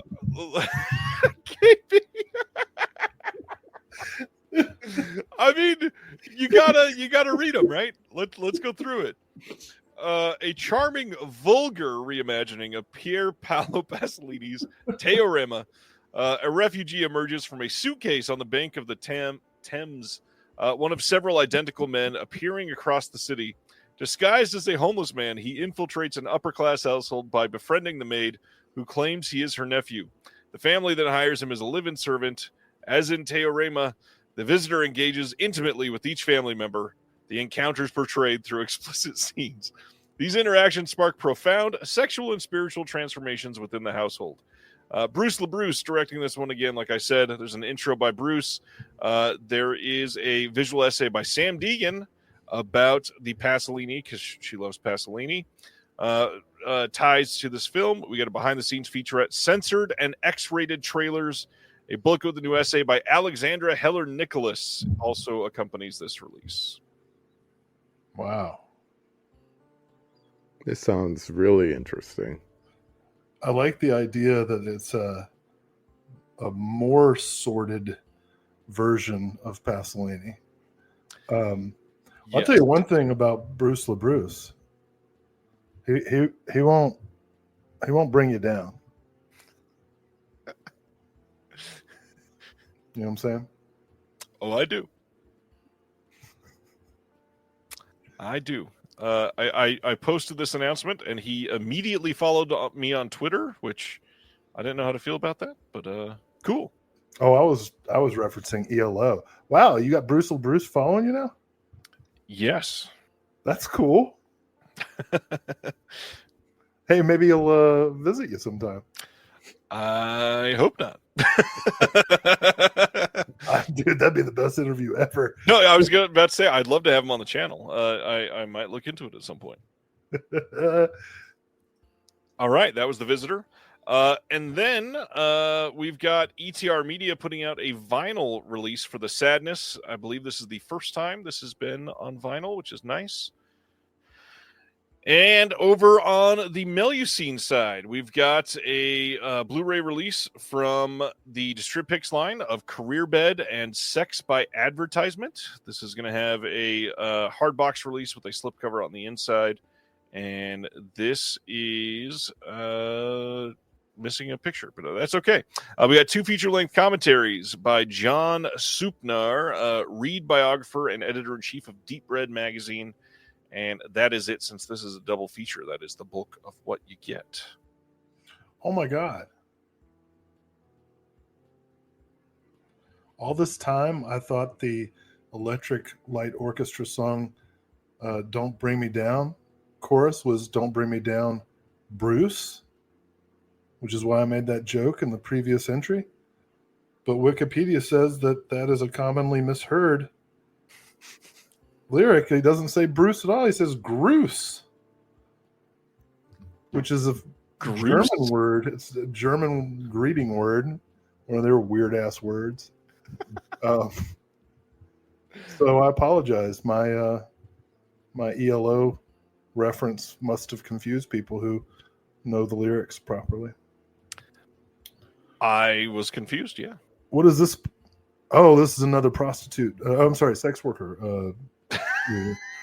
Yes, this is from Distripix. And really, I don't know either of these 2 films, but wanted to point out how interesting it is that we were told that Vinegar Syndrome couldn't have adult titles on their homepage, which is why they needed to go open the Melusine site. But they're advertising all of the Distripix titles, which are adult titles, on the Vinegar Syndrome website. Well, these are softcore, aren't they? Pretty sure. Know. I mean, so I know. They draw the line at penetration. Well, I don't know about drawing lines, but I think they cut the camera off.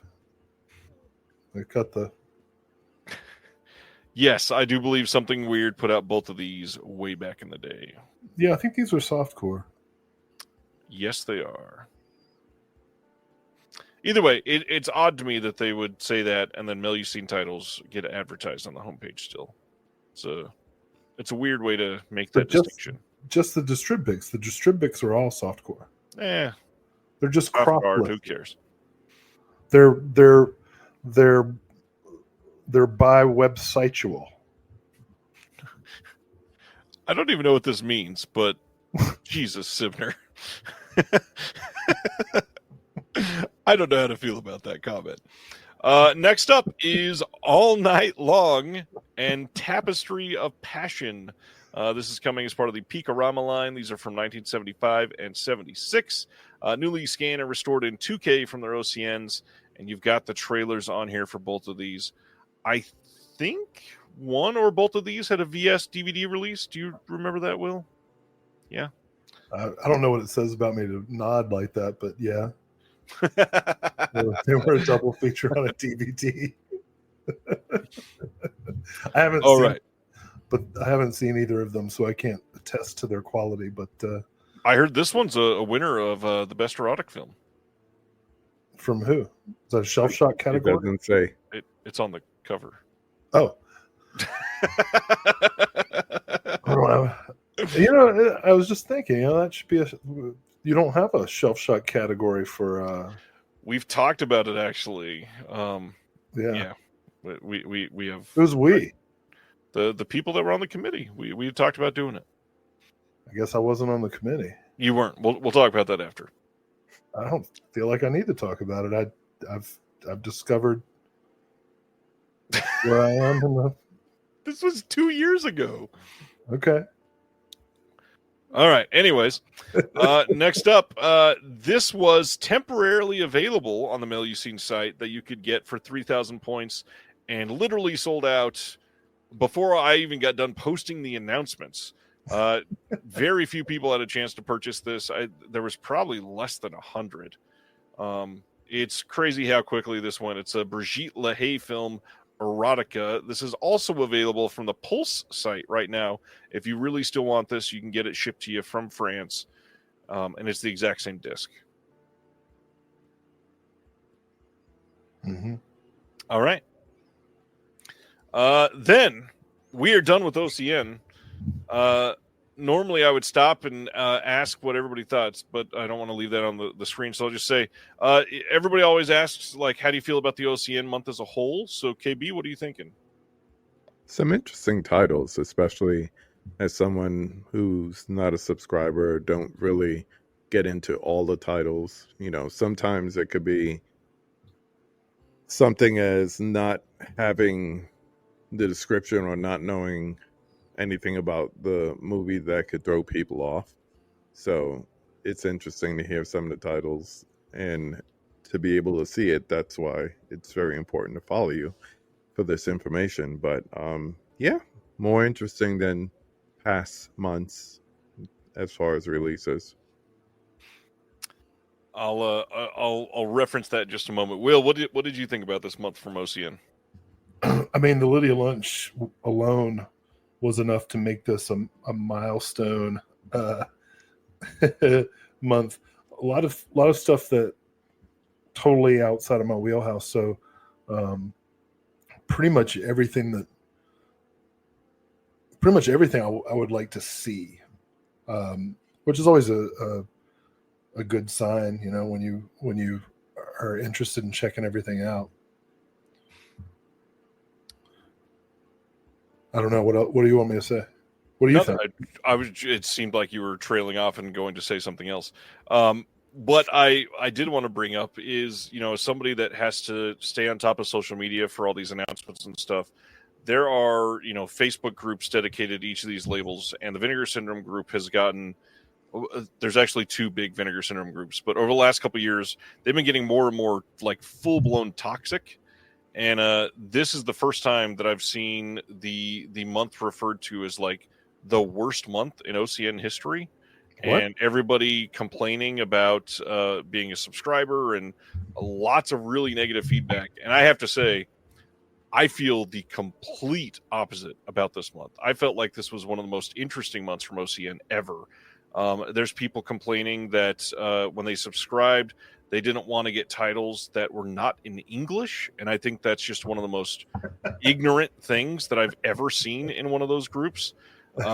I'm pretty happy with what some of the partner labels have been choosing to put out. And the fact that we are seeing stuff from all over the world, from literally every genre under the sun, is an astonishing gathering of titles. I didn't know. Oh, go ahead. Sorry. No, I was just going to ask, is it because they originally thought they would be getting a certain genre or subgenres and it's kind of expanded from there? Or what's the beef? I think the answer is racism at the heart of it, truly. But in all reality, I think a lot of people think that Vinegar Syndrome is just going to put out trashy 80s slashers that were made in Pennsylvania for $17. And VS has not done that in a long time. Yeah, that's TerraVision now. They're doing those budget slashers. If you're discontent, you get those budget slashers. Yeah, the shit. Honestly, I didn't. I'm not joking. I didn't think MAGA people watched movies. I thought it was all like reality TV and Newsmax. A stereotype broken. So good. I'm glad to know that they do watch movies and get pissed off when they have to watch a movie that requires them to read. And that's what I laugh at. Nobody's saying you have to watch these. Yeah, it's not like those are in the subscription. Even if they were, you're not required to watch it. You have to choose to get those. Yeah, I don't know. I don't understand. Like, I thought part of the whole point of the subscription was that you are saying, hey, I'm interested in you curating stuff that I've never experienced before, like that's the whole point of trusting the brand, right? For any of them, like we all blind buy from Severin and Vinegar Syndrome and Eureka and Indicator and on and on and on. We based on how we feel about the different labels curation. That's the whole boutique label thing. And the whole resistance to subtitles, I'm going to assume everybody who's complaining is not yet in their 40s, because once you get to your 40s, my friends, you're going to put the subtitles on for everything. Yep, I agree. Even a movie, front to back. It's not really an option. You just can't distinguish certain frequencies anymore. It's honestly to the point when I put in a foreign movie, I'm like, oh, great, I don't have to put on the subtitles. It's already on.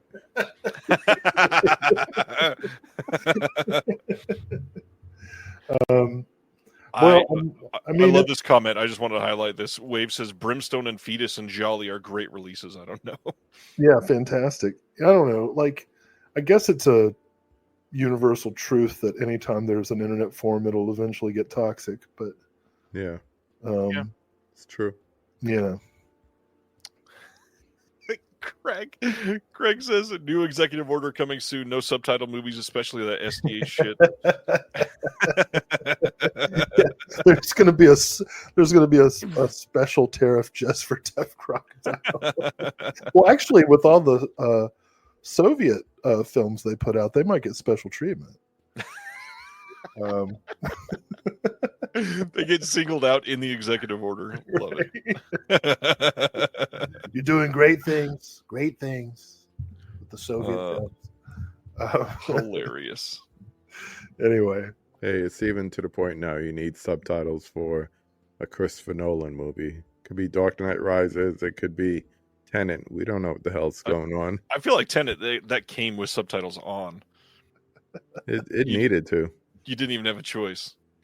Anyways, I just wanted everybody's thoughts because I know that that's a big thing. Everybody always wants to know what you think. So, carrying on, the next day, Kino announced that they, on top of Wayne's World 2, have Kingpin coming on 4K here soon with a brand new HDR Dolby Vision Master. How do you feel about this one, Will, since you don't like Wayne's World 2? This is the only Farrelly Brothers movie that I like. That checks out. Yeah. Because you know what the Bible says about condemning entire filmographies outright. It's against it. All right. KB, Kingpin. I'm on board for this one because I just think it's a funny movie, so I'll probably pick it up too. Yeah, it's a decent one. This is a big title for Kino to get. Speaking of MAGA, Craig had a great comment. Yes, indeed, this is the movie with Randy Quaid taking a dump in a urinal. Whatever happened to Vanessa Angel? I thought she was great in this movie. Didn't even know she was British. Like, I thought her accent work was very good. I mean, she's like still working, but I haven't really like seen her in anything. She hasn't had a major role really. Right. All right. Well, that's okay. Fine. No Vanessa Angel discussion. That's probably. I don't know her from anything else other than this. She was in the Weird Science TV show, and never seen even a single second of that. It was all right. All right. Then we got some shout announcements. May 27th, there's a 4K release coming of Scent of a Woman. And Will said, hooah. And then this is also going to get a retrospective interview with the director, Martin Brest. And then a new interview with the co-editor, Michael Tronick. And that is it. It will be a 4K and Blu-ray release. I love that Martin Brest directed this. Yeah.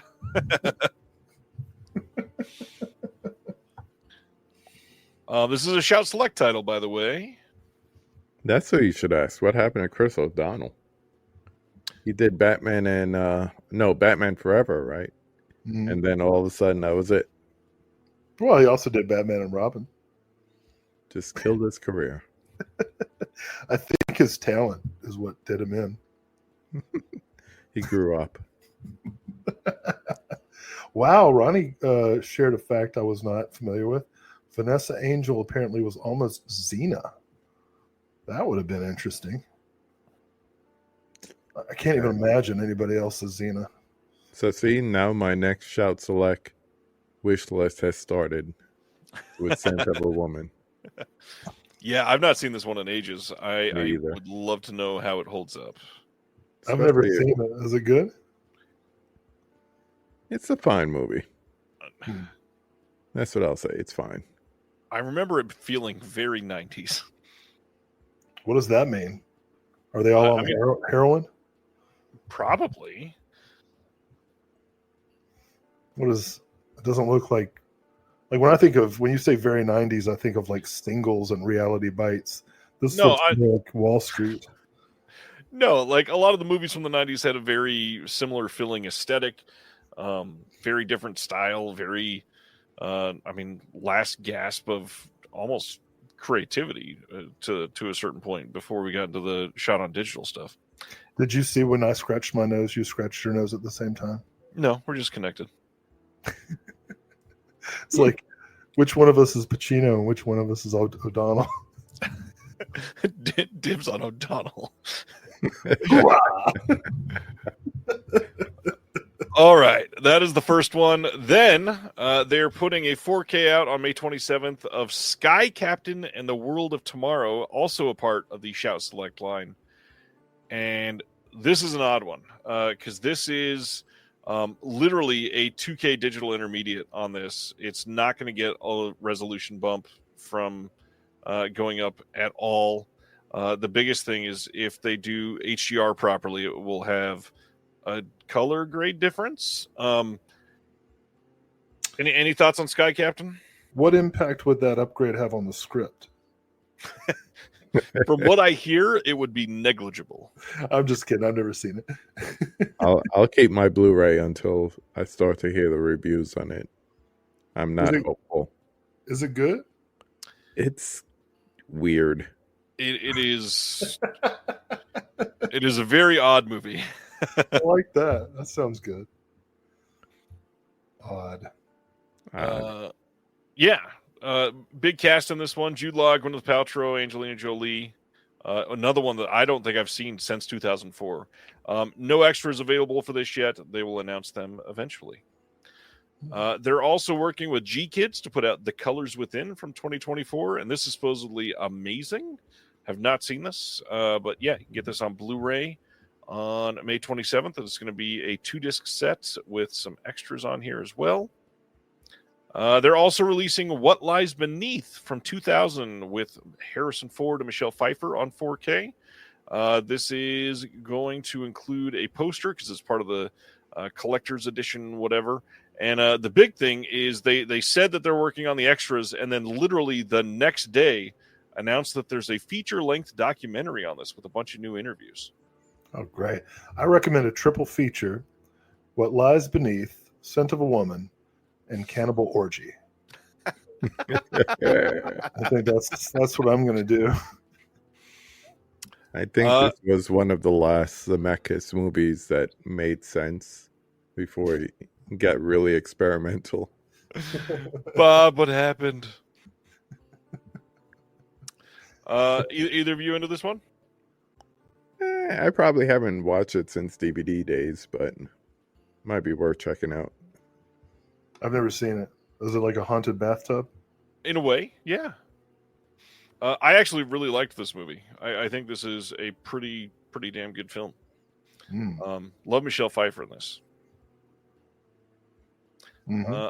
All right, next up, the the one that I believe KB was talking about putting on his wish list earlier. Yep.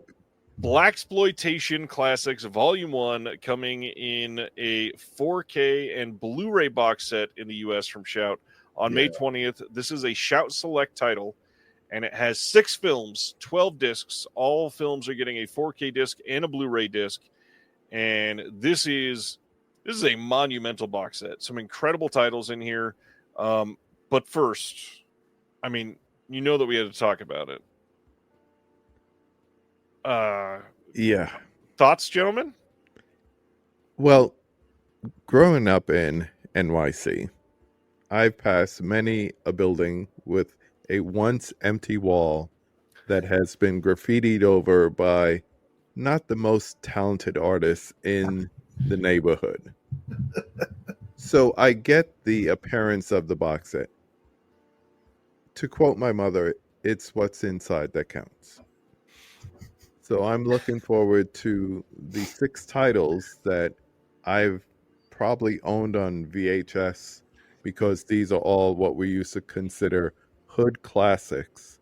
Yep. And I would love to see these like remastered and see like nice renovations of it. Yes, very GTA looking. This looks like it could be Grand Theft Auto Volume 6 that everybody's waiting for. But these titles, and I'm sure you're going to go through them, but these are movies that I grew up on. So yeah, I kind of did this on purpose because obviously the first thing to catch everybody is the art, and no, it's not great. That doesn't look like Pam Grier. That looks like Pam Grievance or something. I don't understand why they chose this specifically and said, "Good job, artist. Let's run with this." Because if you want to sell a lot, the art goes a long way for a lot of people. But in all reality, the titles in this set itself should entice anybody to these, because oh my gosh, we got Across 110th Street. There's a bunch of posts for this because it's so lengthy. We got Black Caesar. We've got Hell Up in Harlem. We've got Coffee. We've got Sheba Baby. We've got Truck Turner. And is that the last one? Was that 6 already? And we have new extras for literally every single title. First off, incredible movies. Coffee obviously is a magnificent classic. My favorite of all these, I adore Truck Turner. I think that movie is incredible. And even though I think it was just last year, I got the Blu-ray from 101 Films over in the UK, happily throw that to the street to be able to get this on 4K. I mean, I never thought I'd see a Truck Turner in 4K from Shout Factory. I think, of course, Coffee is probably the most famous because she had a little bit of a resurgence with her blaxploitation titles when Jackie Brown first came out. Yep. She's actually going to be here in Kansas City at the Comic-Con, by the way. Pam Grier will be here. Yes, she is. Just a few weeks. Yeah. But like each one of these titles, there's history with them for me. Across 110th Street, I think I watched, I don't want to say Tubi, but one of them could have been Pluto. I don't know. But I endured like 2 hours of commercials just to get through that movie. So just to see it in a nice upgrade. And I think each one of these are coming from negatives, or are they? Every single one is from a negative, which is crazy. Wow. Yeah. That alone is reason to pick up this box set. So I'm really looking forward to this. It's like 2 big box sets this year so far. This is one, and of course, the Nightmare box set would be the other for me. Will, any thoughts?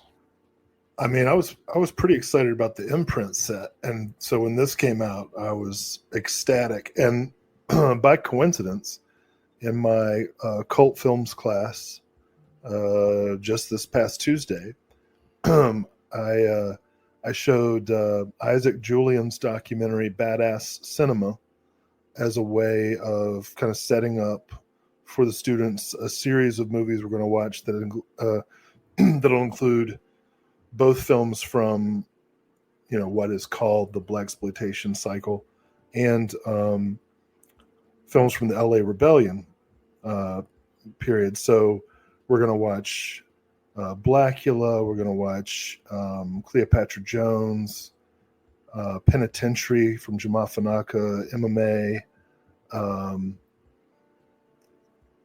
What else? Coffee. Anyway, just a bunch of stuff from this period, and I'm really excited. Oh, and Black Caesar, of course, one of the greatest. My favorite thing about this release is the fact that it says Volume 1. Yes. I am praying and hoping for, Bone, Abby, if Warner Brothers will let them have it. Oh, I'm just hoping and praying. But this is great. I get your all's point about the box art, but yeah, I don't even care. I'm excited about the transfers. This is one where the movies matter more than anything else. Yeah, 100%. That's really what I wanted to do. And I hesitate to say this because I don't want them to sell out at this price before I get paid and get it. But Orbit has this box up for $99.99 right now. No way. Shit, I should have said it. Are you serious? Fuck. I did not know that. Well, now Somebody buy Dr. Willa box. I take it back. It is not. It is $159.99. It went up today. No, the $99.99 was the imprint set, not the Shout 4K No. set. Oh, No, I verified and put it in my wish list. It must have gone up. God damn it. So funny enough, Shout Factory themselves is actually the cheapest right now, unless you go through deep discount. I think they're even cheaper, and usually through deep discount you can get like a 15% coupon too. You can probably get it in October if you get it. And I mean, usually I'd say be careful because the package might beat up, but you might be put in the trash anyway. So who cares? Yeah. All that to say, incredible set. We haven't gone through any of the extras yet, but so like Across 110th Street has a new 4K scan from the OCN. The second disc is going to be the Blu-ray disc, and that's got an in-depth documentary featuring new and archival interviews with Odie Henderson, Samuel Arkoff, Lou Arkoff, Michelle B. Taylor, and all kinds of other people, including Chris Poggiali, Nathaniel Thompson, Jack Hill, and more. The big thing to point out, I know that you had said you're hoping for Abby and all that. It looks like these are all MGM titles that came through one specific company. This is the films of AIP. Now, I don't know that they're all going to be that, but if they're going to make a box set line, and this is volume 1, I would imagine that usually that means that the other volume that they have planned is probably going to be through that same sort of thing. So I would say Abby is unlikely. Listen, you can talk to me with your facts all you want. All I know is the past year, everything I've prayed for has come true. And I don't need to do any research. I just pray and go with my gut. I like that. And so that's why I've been stocking up on cod liver oil. And all right. Go on. I was misremembering. Every title does not have brand new extras. They all have archival extras, and then that documentary that's on the first set is the big thing that's brand new. There's all kinds of stuff, but the big thing, all of these are getting restorations from the OCNs that's literally unheard of. Did not expect these to come in a set like this at all. Excited to see what Volume 2 holds. See, that's what I'm saying. Yeah. It's crazy. You talk about likelihoods, and I talk about wishes. And what's how many gummies did you have? I haven't even had one yet. I'm just trying to stay awake. Look, this is a great release. It is. We all know it. Probably the news of the week for me. Yeah. As far as releases. If it was $99.99, I probably would have pre-ordered it already. Yeah, I literally, my card is in my pocket right now. I would have just like. All right, I'm going to admit something, and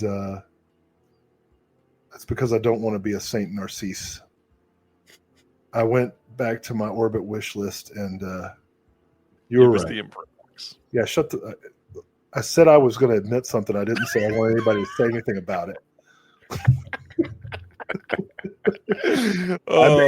I made a mistake. All right.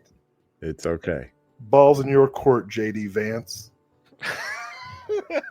Pre-order Mother Couch now. Can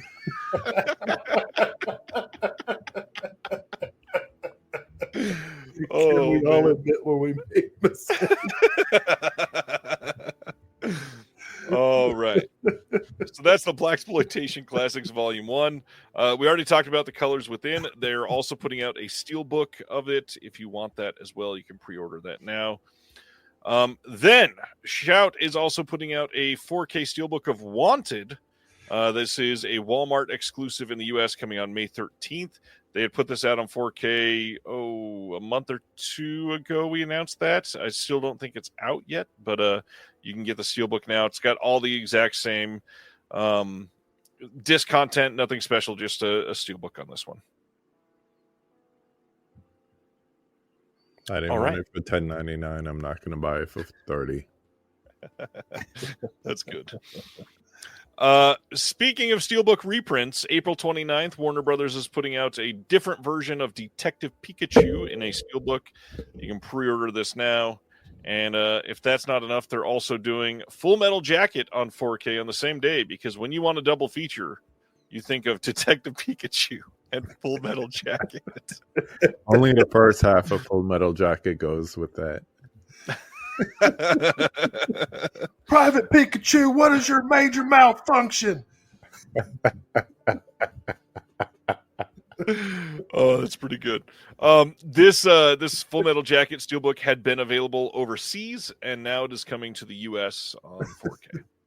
It is a pretty good transfer because you could see the disc or the same thing that Warner Brothers put out before. So I enjoy it. I actually watched the whole thing when I first got that 4K. It's a good movie.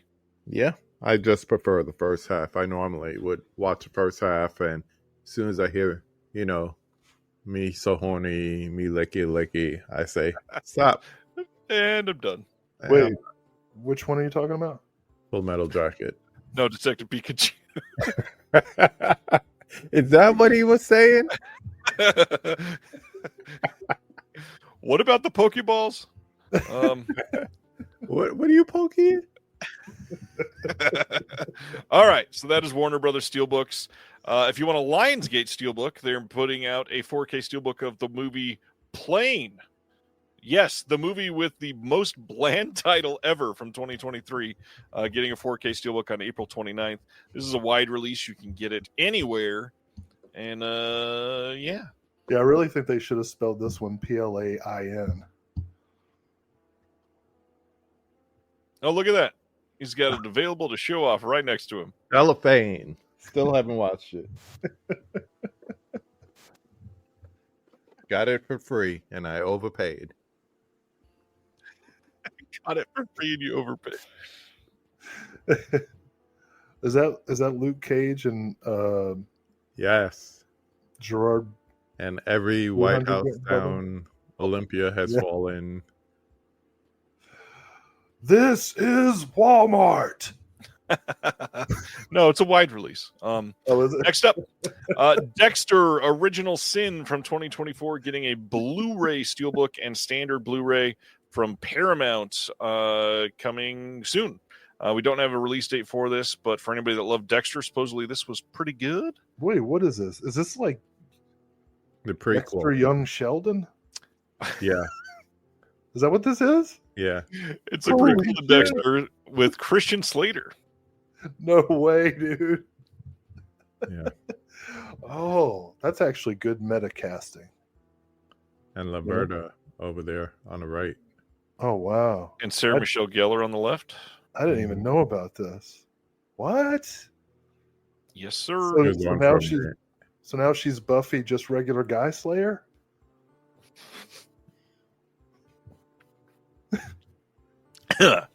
Yes. Does she kill people in this? I don't think so. No. Okay.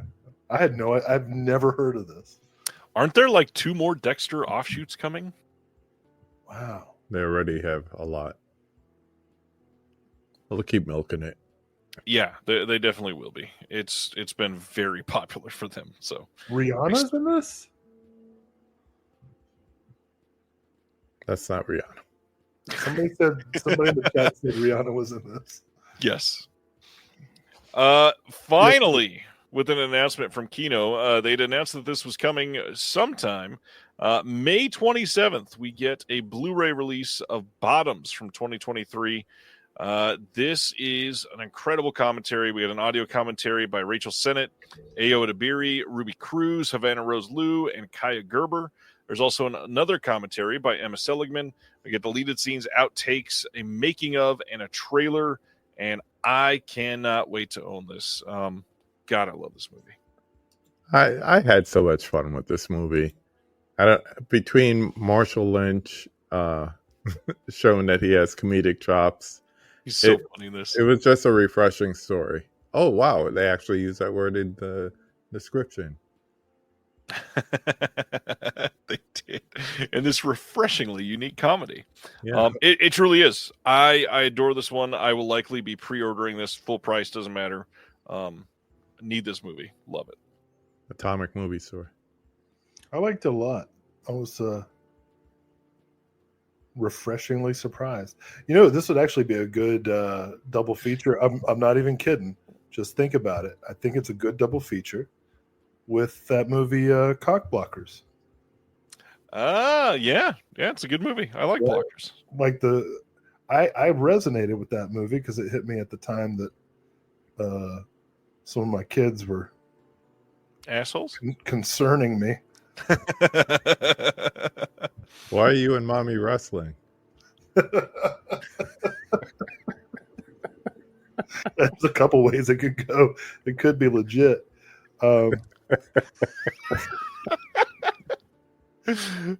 man, so many jokes I want to make. Then this has been finally twice. Dante's Peak coming on 4K from Kino on May 27th. Finally. We've got an audio commentary that is not brand new. They did nothing new for this release other than the restoration, but they probably didn't even do that either. So it's just nice to be able to have this movie. I unironically truly enjoy this movie. Cannot wait to own this. Dante's Peak, both of y'all? Same. Pierce Brosnan and Linda Hamilton. He's like, come with me if you'd like to have tea. More like if you don't want to get devoured by a volcano. Molten lava. I didn't see this or Volcano. I missed the whole volcano craze of the mid-90s. Yeah, this was a good one. Yeah, I enjoyed this.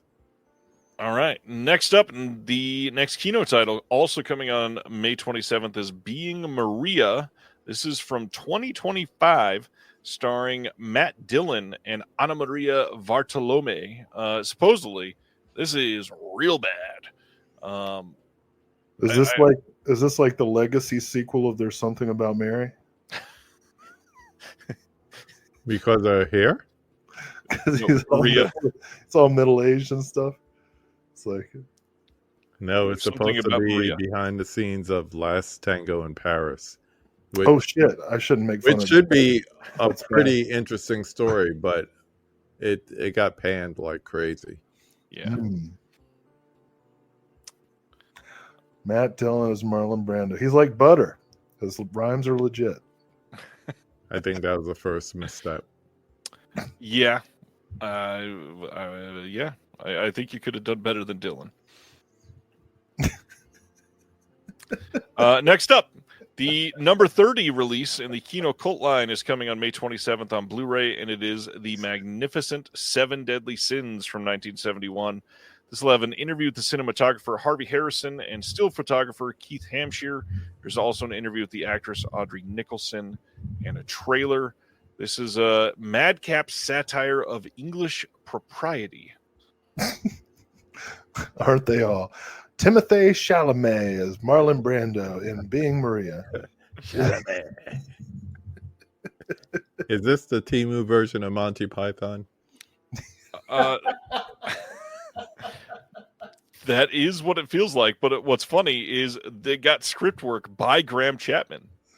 Nice. Before or after he died? Lightly borrowed. Before or after he died? Jesus.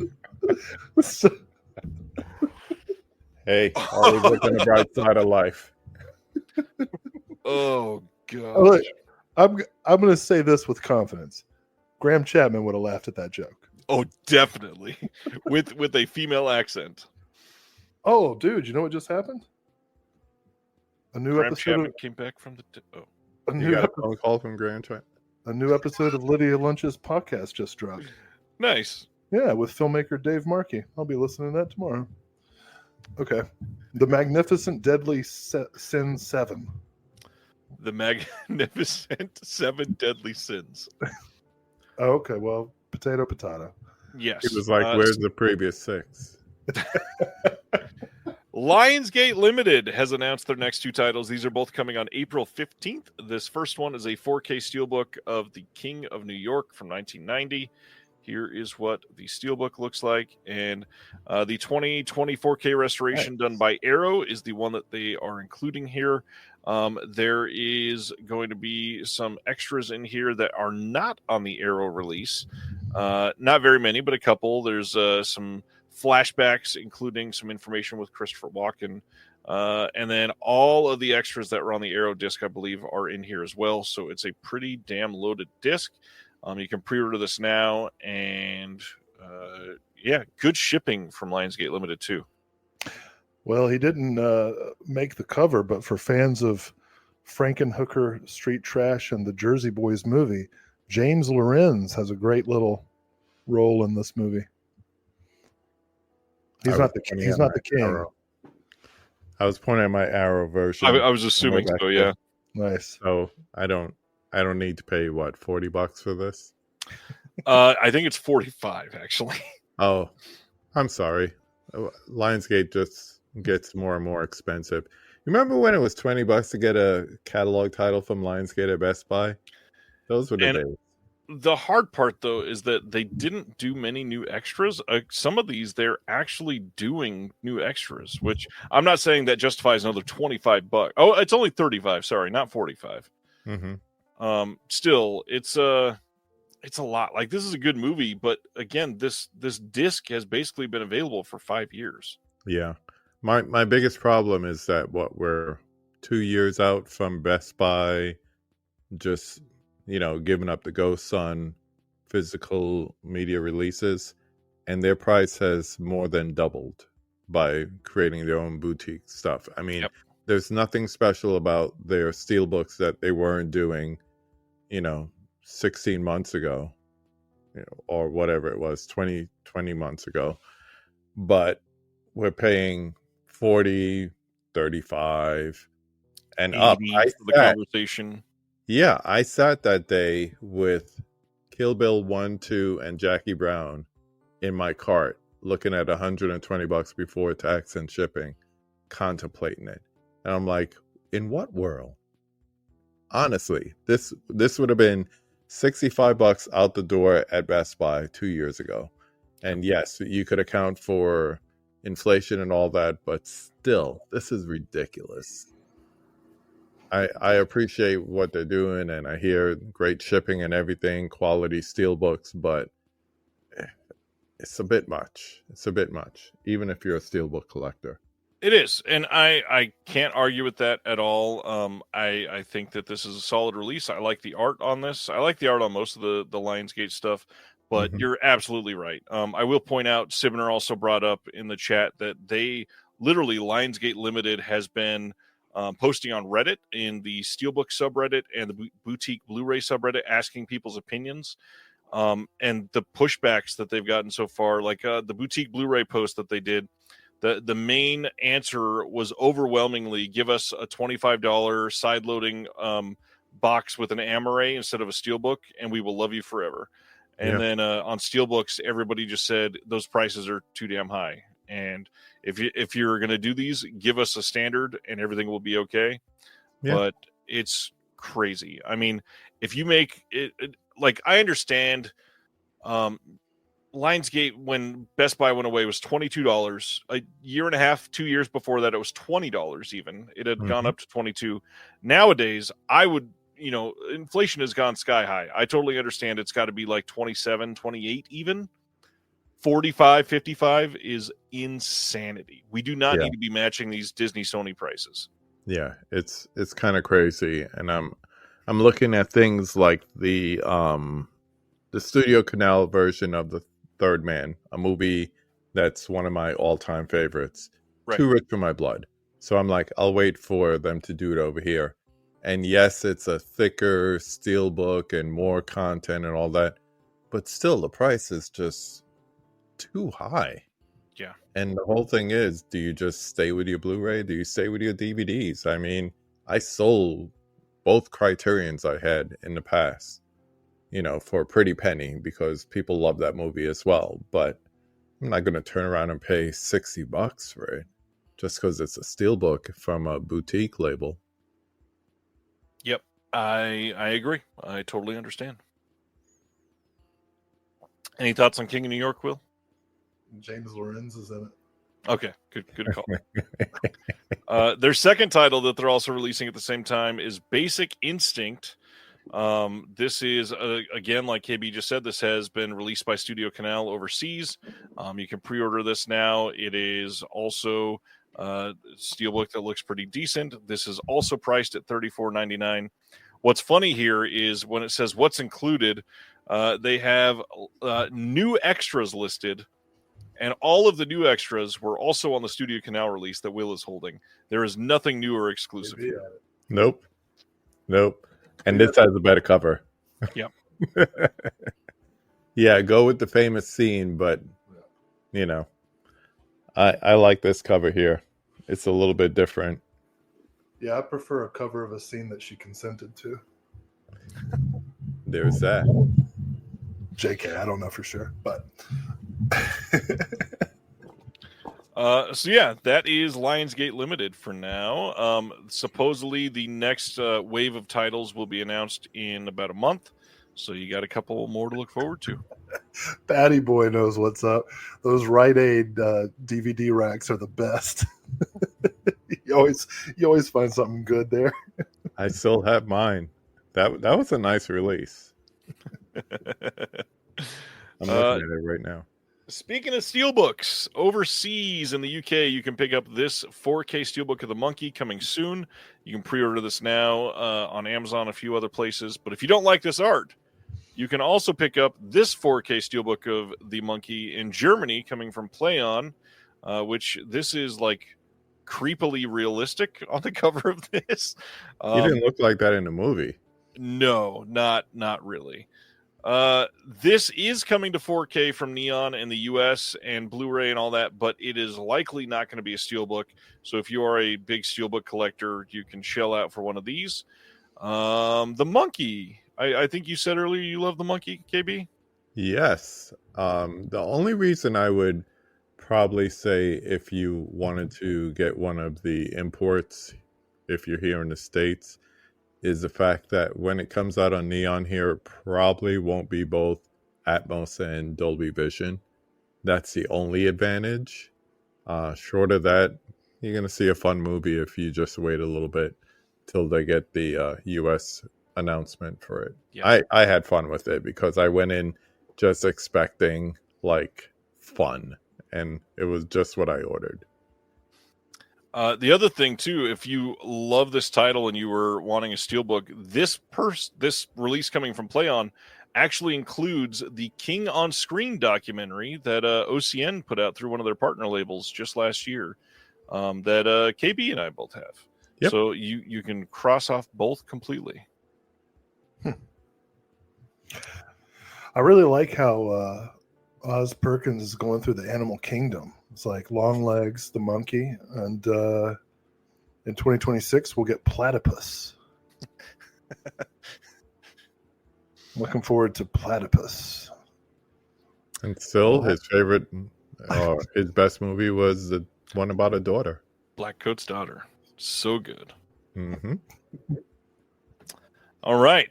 Next up, VCI putting out The Little American from 1917 on Blu-ray on June 10th. This is starring Mary Pickford as Angela Moore. This has a commentary track by Mark Wanamaker, the author and film historian, liner notes, and a booklet by the Mary Pickford Foundation.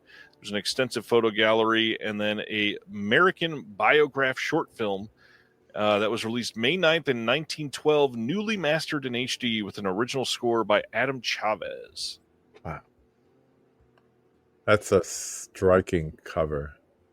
Great shot. It is a great shot. I just picked up a bunch of those Mary Pickford silent film releases. And so this one's a definite. I'm kind of obsessed with collecting silent film, the good, the bad, and the ugly. But this one's the good for sure. Yeah. Well, and the Mary Pickford Foundation does great work. Yeah.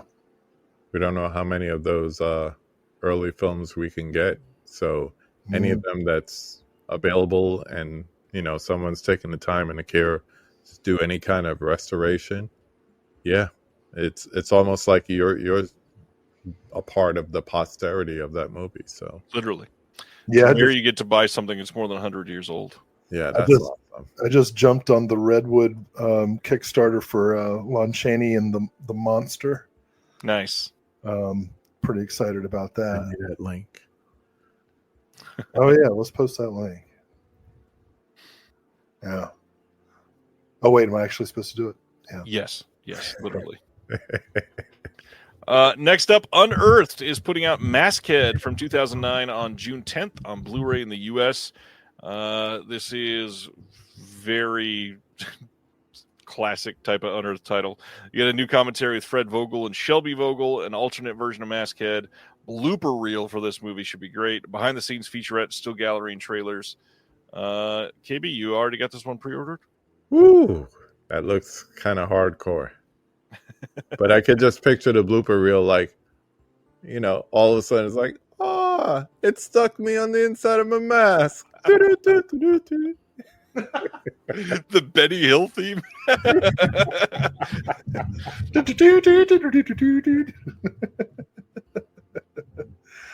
Oh, this is great. Well, I mean, with all the, kink-based movies we've looked at tonight, this could go with. This could go with. I'll stick to the sapiosexual. Smart. You dumbass. That was funny. Oh man, I love that me saying the word smart made you call me a dumbass. Next, Full Moon, releasing Crash and Burn, Will's favorite movie from 1990. I do. I'm sure you do. That's why I said it. You can get this. Didn't Goodfellas come out in 1990? Yeah, but this is my favorite though. I was like, Goodfellas is a distant number 2 to Crash and Burn. Distant. Bill Moseley starring in this.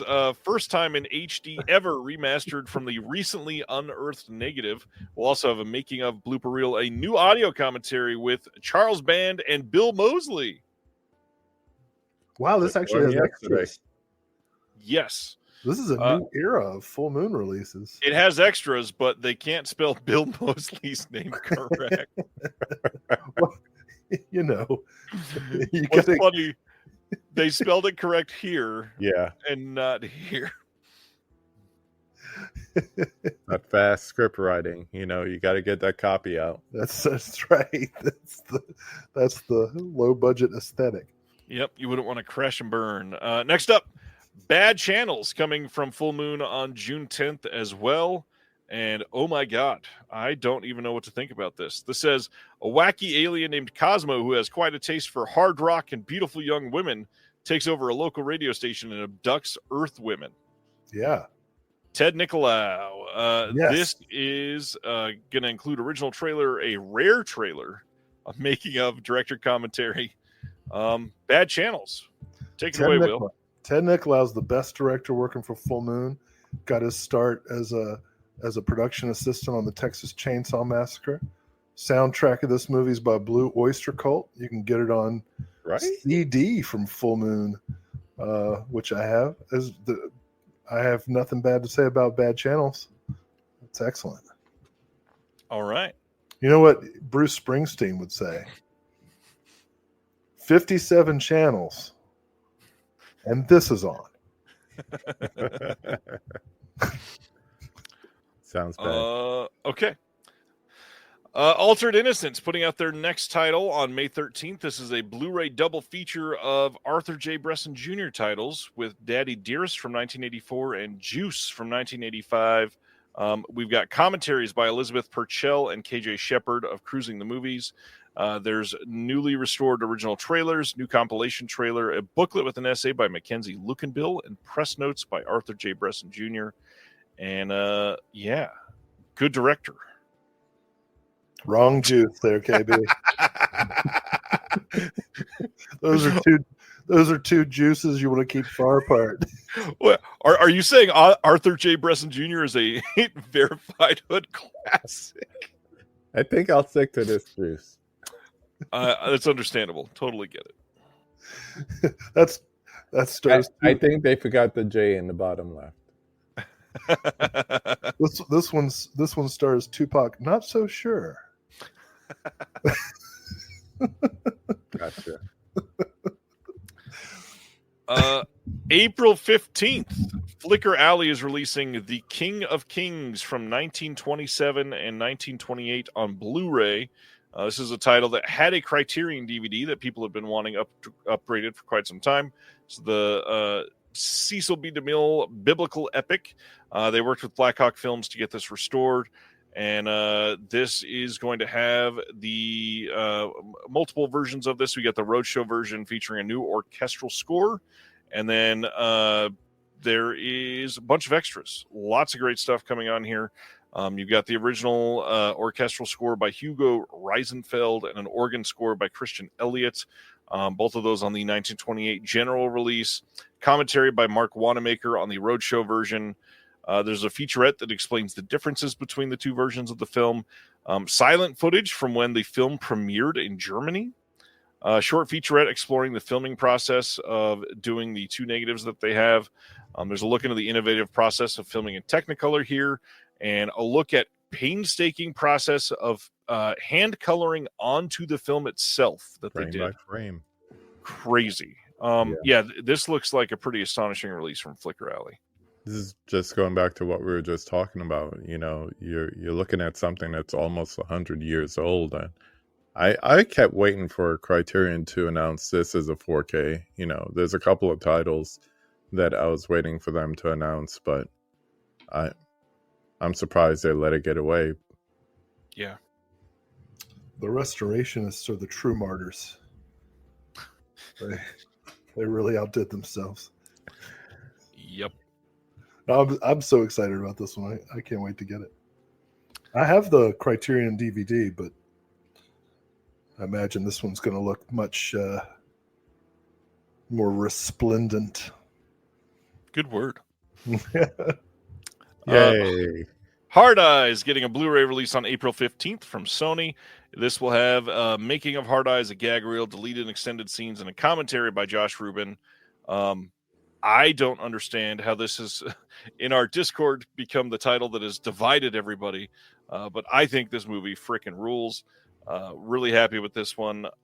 Do I think this will get a 4K release? Yes, probably. In the US, maybe not because it's Sony, but overseas, this will probably get a 4K. Look at the time. It's April 15th. Add 6 months. It'll be October. It'll get a 4K. Sony has not done that I can think of, though. Universal is the main one that has done that. Yeah. We'll come back to this. But I had fun with this because I just went in, once again, just needing an escape. I was stuck in a house for a week, and I just said, I need to get away. It's Sunday. I need like a little matinee movie, and I went to see this. And it was just so lighthearted and stupid fun. So I had a ball with it. Rom-com horror movie. Can't beat that. Yeah, I enjoyed it quite a bit. Did not know this existed. April 29th, Warner Brothers is releasing Rick and Morty, the anime, on Blu-ray and DVD. The Japanese animation and voice actors on a Rick and Morty story. So is it like Akira? That was pretty good. I feel like the show has, it jumped the shark a long time ago, but dear God, is this just proof of that? Wait, is it still on? As far as I know, yeah. Wow. I only saw like 2 episodes of season 1 before I bailed. 2 more than I saw. Yeah, I've never seen anything from Rick and Morty other than a couple clips. Yeah.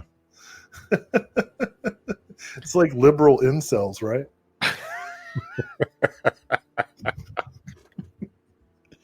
Am I wrong? Don't know what it is? Maybe. This spring, Filmmasters is releasing Algiers on Blu-ray from 1938. This is coming as part of their archive collection. This is starring Charles Boyer, Hedy Lamarr. There's going to be a commentary on this with Boyer. I am tired, Will, and I don't have the gummies you do. I'm sorry. The man is French, my friend. Sorry, Charles Boyer.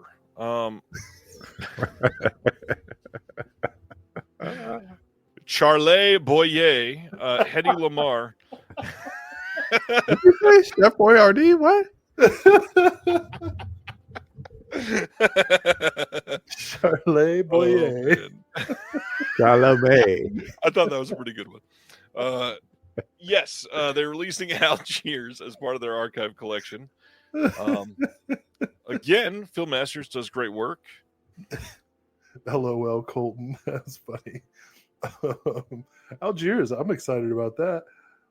Walter Wanger, the early collaborator with Bruce LaBruce. Mm-hmm. I like that. Influence on everything from Pepe Le Pew cartoons to the making of Casablanca. That's an interesting aspect. The origin of toxic masculinity right here. That's what you got to look forward to. Other than that, Filmmasters is also working on a Blu-ray and DVD release of should not say Algiers. It should say Four Road Out from 1969. This is a Western that is going to be a part of their archive collection as well. We'll have a Blu-ray and DVD. I don't know if I said the DVD part. This has Leslie Nielsen in this one. And then they're also putting out Invasion USA from 1952 with a new 4K scan from Archival Elements as a double feature that will also have a new HD print of Rocket Attack USA as well. So the Chuck Norris one in the 80s was a remake? Yeah. Very loose. Joe Zito, though, was great.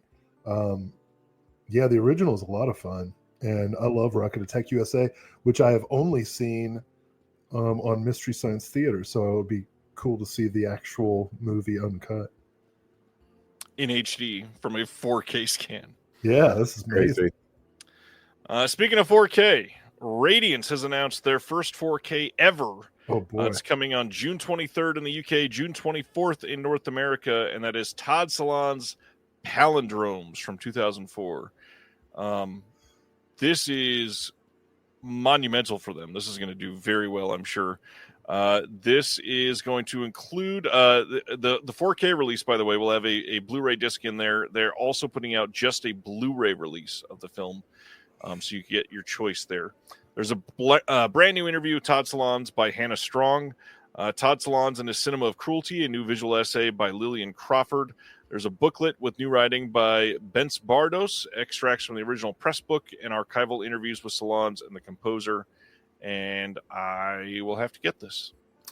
It's kind of amazing. There was just recently an article in the New Yorker magazine about Salons and how he can't get a movie made anymore. And now all of a sudden, everything is getting re-released. I think the only thing that's still out of print is Wiener Dog. Yep. So I don't know. Hopefully that'll help him get a new movie going. Yeah, I'm interested to see how quickly Radiance ramps up with 4K releases after this, But I'm impressed by anything I've come across with them so far. So, yeah, I'm definitely picking this up because I'm on that very divisive side of happiness as being a versus a.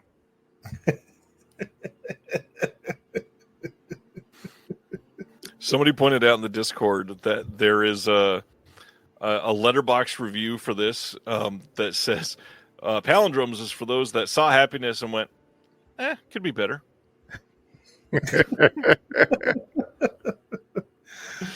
Well, it's actually a 4K4 release. Oh, okay. So.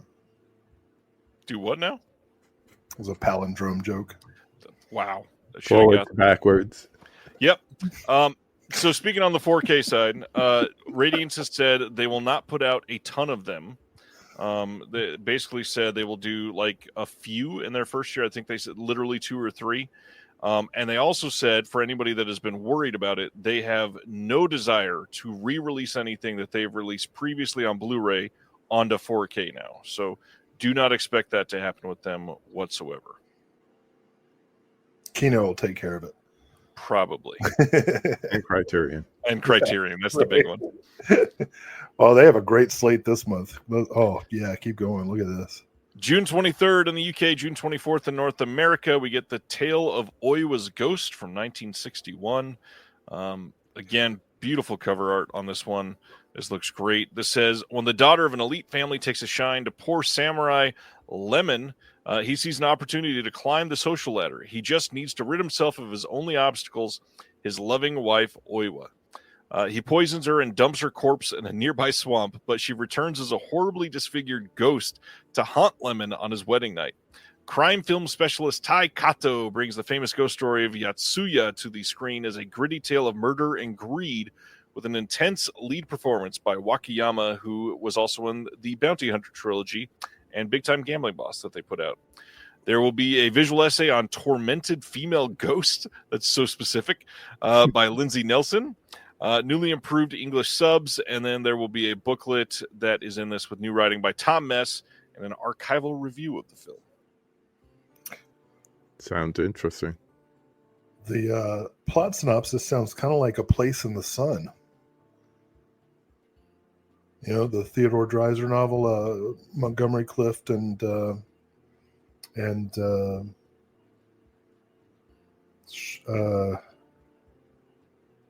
Shelley Winters.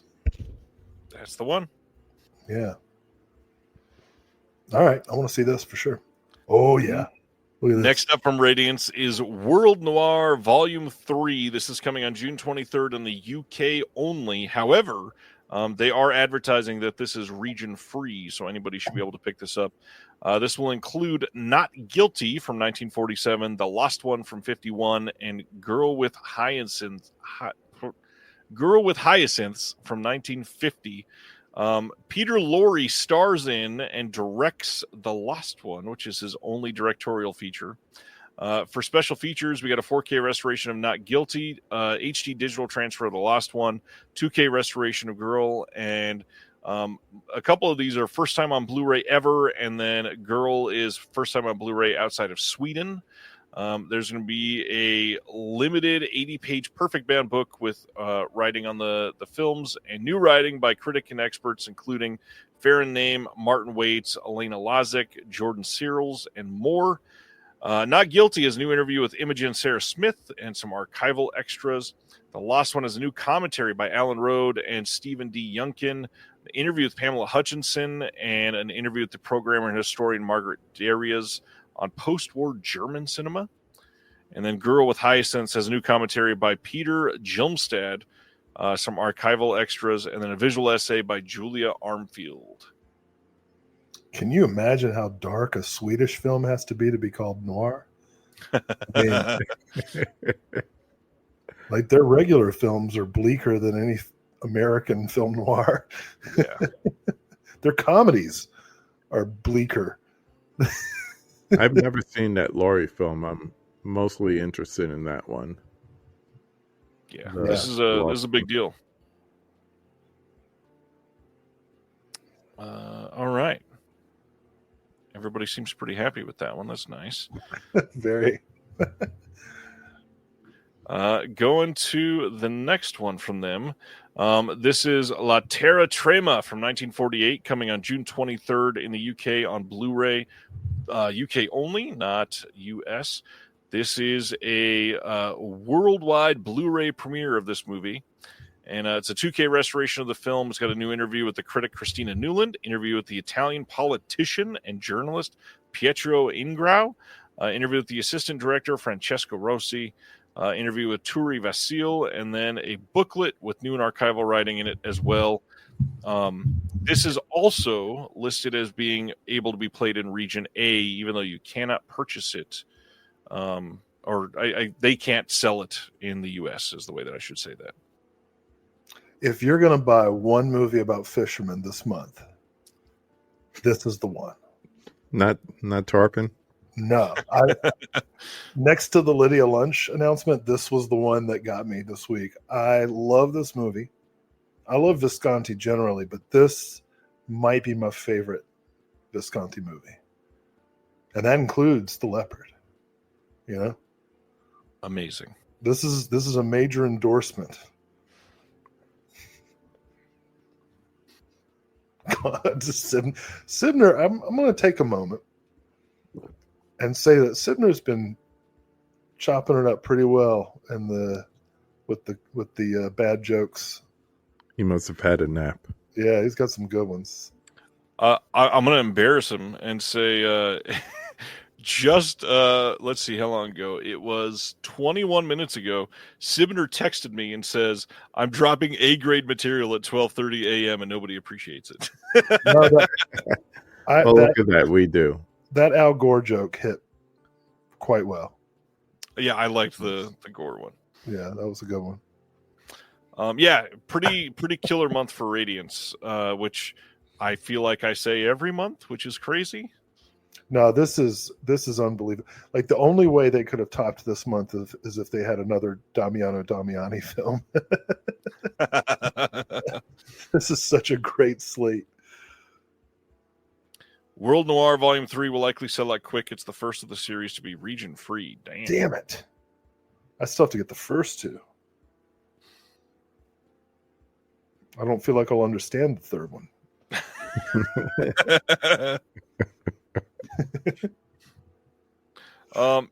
Good looking stuff. Glad this is getting released. Period. Grindhouse Video, not something we've talked about much recently, but they've announced a liquidation sale. Yes, liquidation indeed. They are closing the online store by the end of the year. What?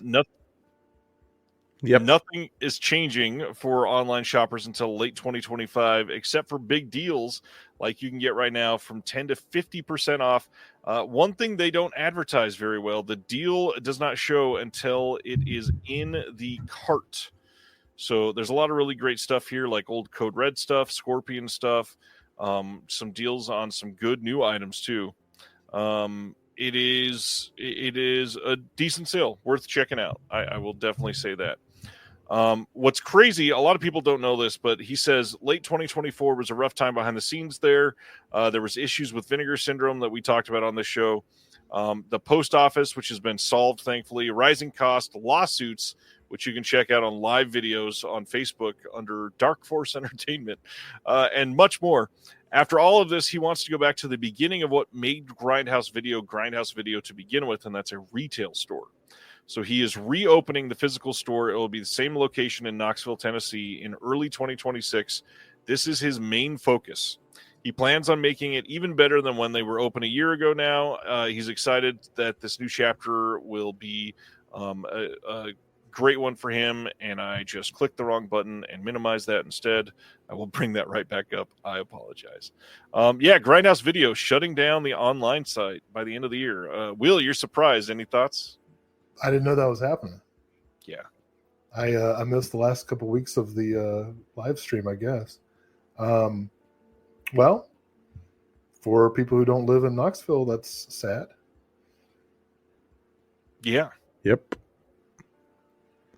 It's a interesting choice to choose to go to the physical store in 2025 instead of making minor adjustments to stay competitive with the other online stores. But I can't remember why did he close the physical store in the first place? I think he just did not have like the time or manpower to keep it going. I'm not entirely sure. Well, if he's able to make a living, then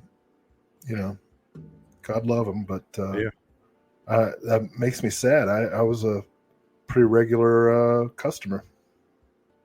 Yeah, I will say this certainly sucks. He is somebody that's been great for years to purchase from. Although I will, happily say, and Mike will agree with me, he doesn't deal with stress extremely well. He worries about a lot of things, and then a lot of stuff has been changing. I mean, he laments about like people are, we talked about steelbooks earlier. People are dying for these studio release steelbooks, but the places that he's buying them from, his distributor, they don't tell you the price always. They don't even show you the cover art, and they want people to pre-order them, and he just doesn't want to deal with that. So if you get away from the online site, you don't have to ever deal with that shit. You just, what you have, you can put on the shelves, call it a day. And I believe he'll have a lot of physical media still, but mostly leaning towards like, this is a very horror and cult focused store. He's gonna have all kinds of extra stuff that he would never have on the website. Yeah. So, yeah. That's Grindhouse Video. What? Currently, there is a 50% off Paramount Pictures Blu-ray and DVD sale online and in-store for Barnes & Noble. Pretty good prices. KB saying here in the comment section that he got Once Upon a Time in the West 4K for $14.50.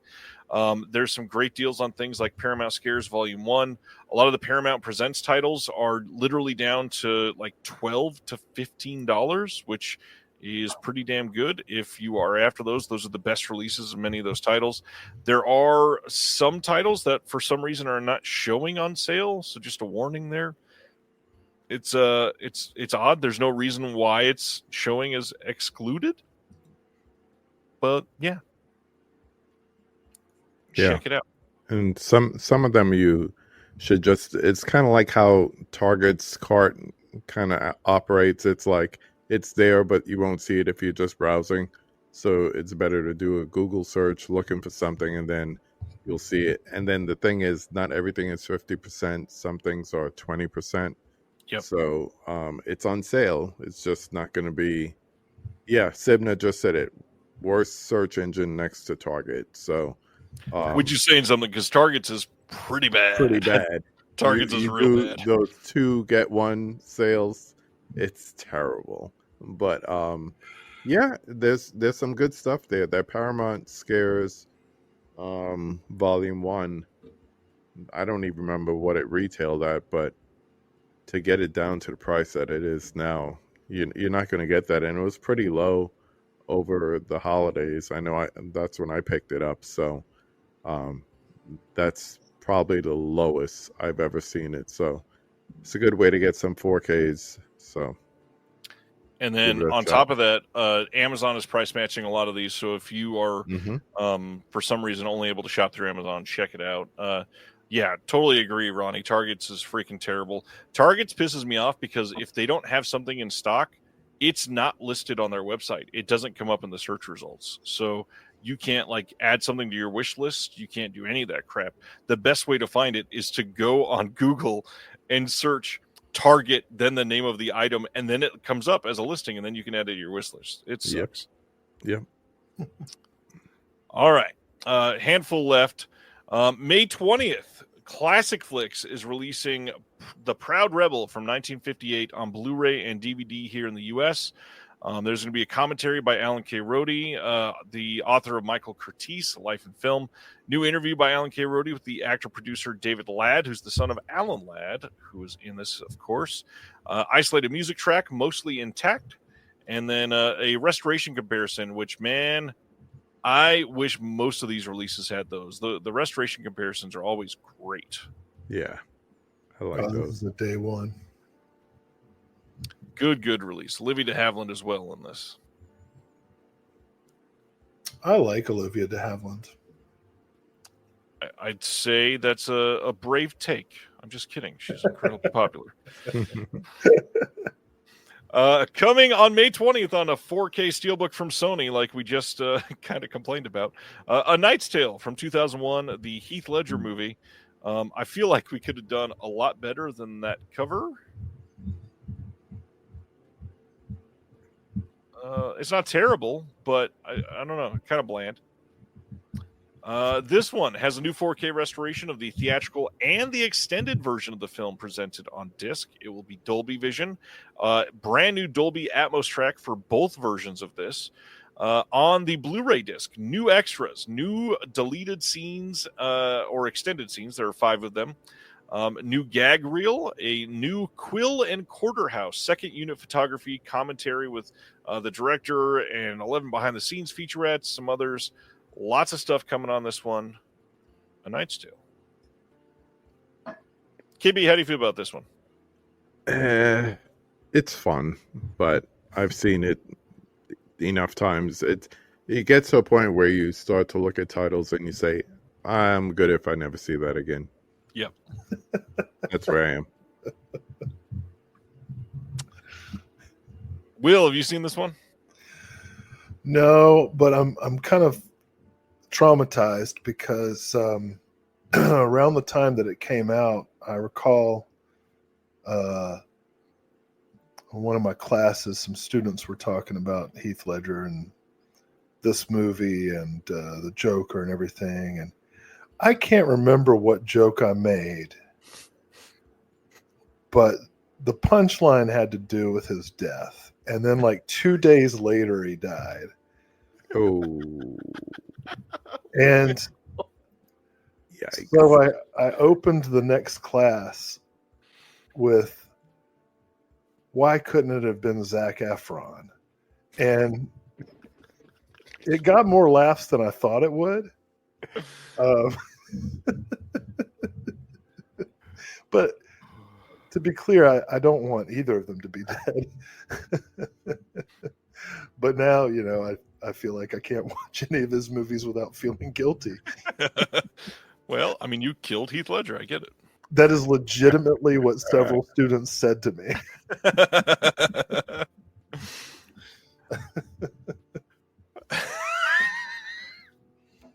Oh, Colton, that's amazing.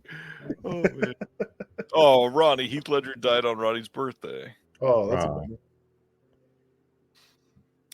All right, so that's A Knight's Tale on May 20th. Deaf Crocodile. We got a couple things to talk about Deaf Crocodile tonight. First is their international subscription is open again for the next quarter. This is for April through June. You're going to get Inflatable Sex Doll of the Wastelands, Bill Plimpton's Mutant Aliens, The Tragedy of Man, and The Treasures of Soviet Animation Volume 1, which will cover the mystery of the third planet, the past, and the return. This is $125 plus shipping.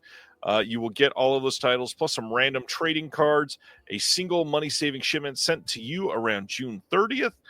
And just note that the deluxe limited editions they've been doing have been selling out faster because they have lowered the number that they are printing for all of those. Jesus, on the Treasures of Soviet Animation, they've planned all the way up to Volume 6. Jeez. Another example of Soviet efficiency. You can get this now through Diabolic DVD. You can only do this while it is open. I believe this closes the first week of April. So get up to this as soon as you can if you are going to subscribe internationally. The U.S. and is that it, Craig? I think it's only U.S. The domestic subscription will be up in another 3 months, and then they will likely do another annual / 6-month subscription. April 7th is the last date. Thank you. Well, I haven't seen the other ones, but I can tell you for sure Inflatable Sex Dolls of the Wastelands is not to be missed. Nope. Beautiful movie. And I can't wait for Mutant Aliens and Tragedy. This is a great slate. Wellgo USA putting out Striking Rescue from 2024 on Blu-ray on April 15th. This is a Tony Jaa film. Wellgo just doing what they do well. Go.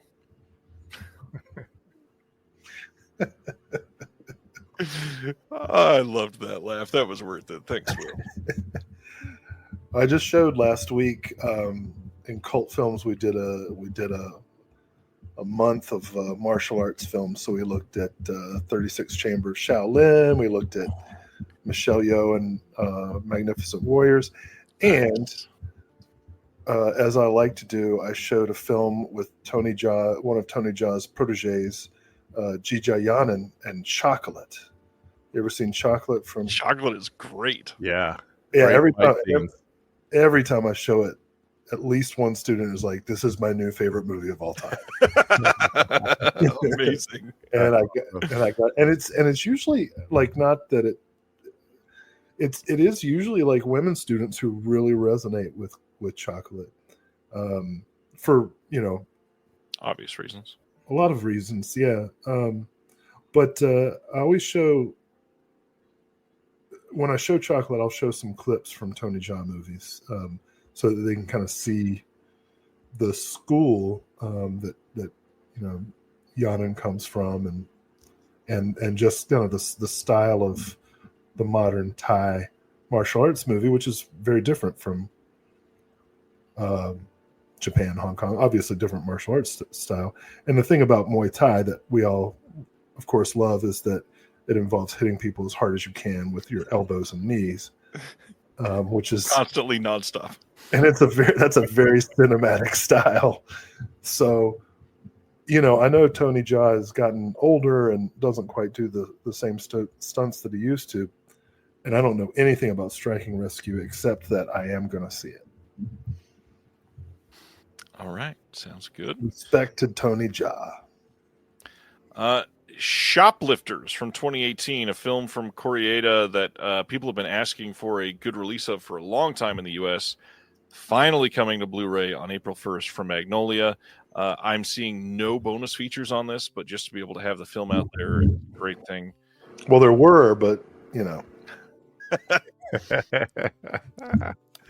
This is one that I enjoyed. Koreeda, I followed him since he was doing like video essays and stuff like that.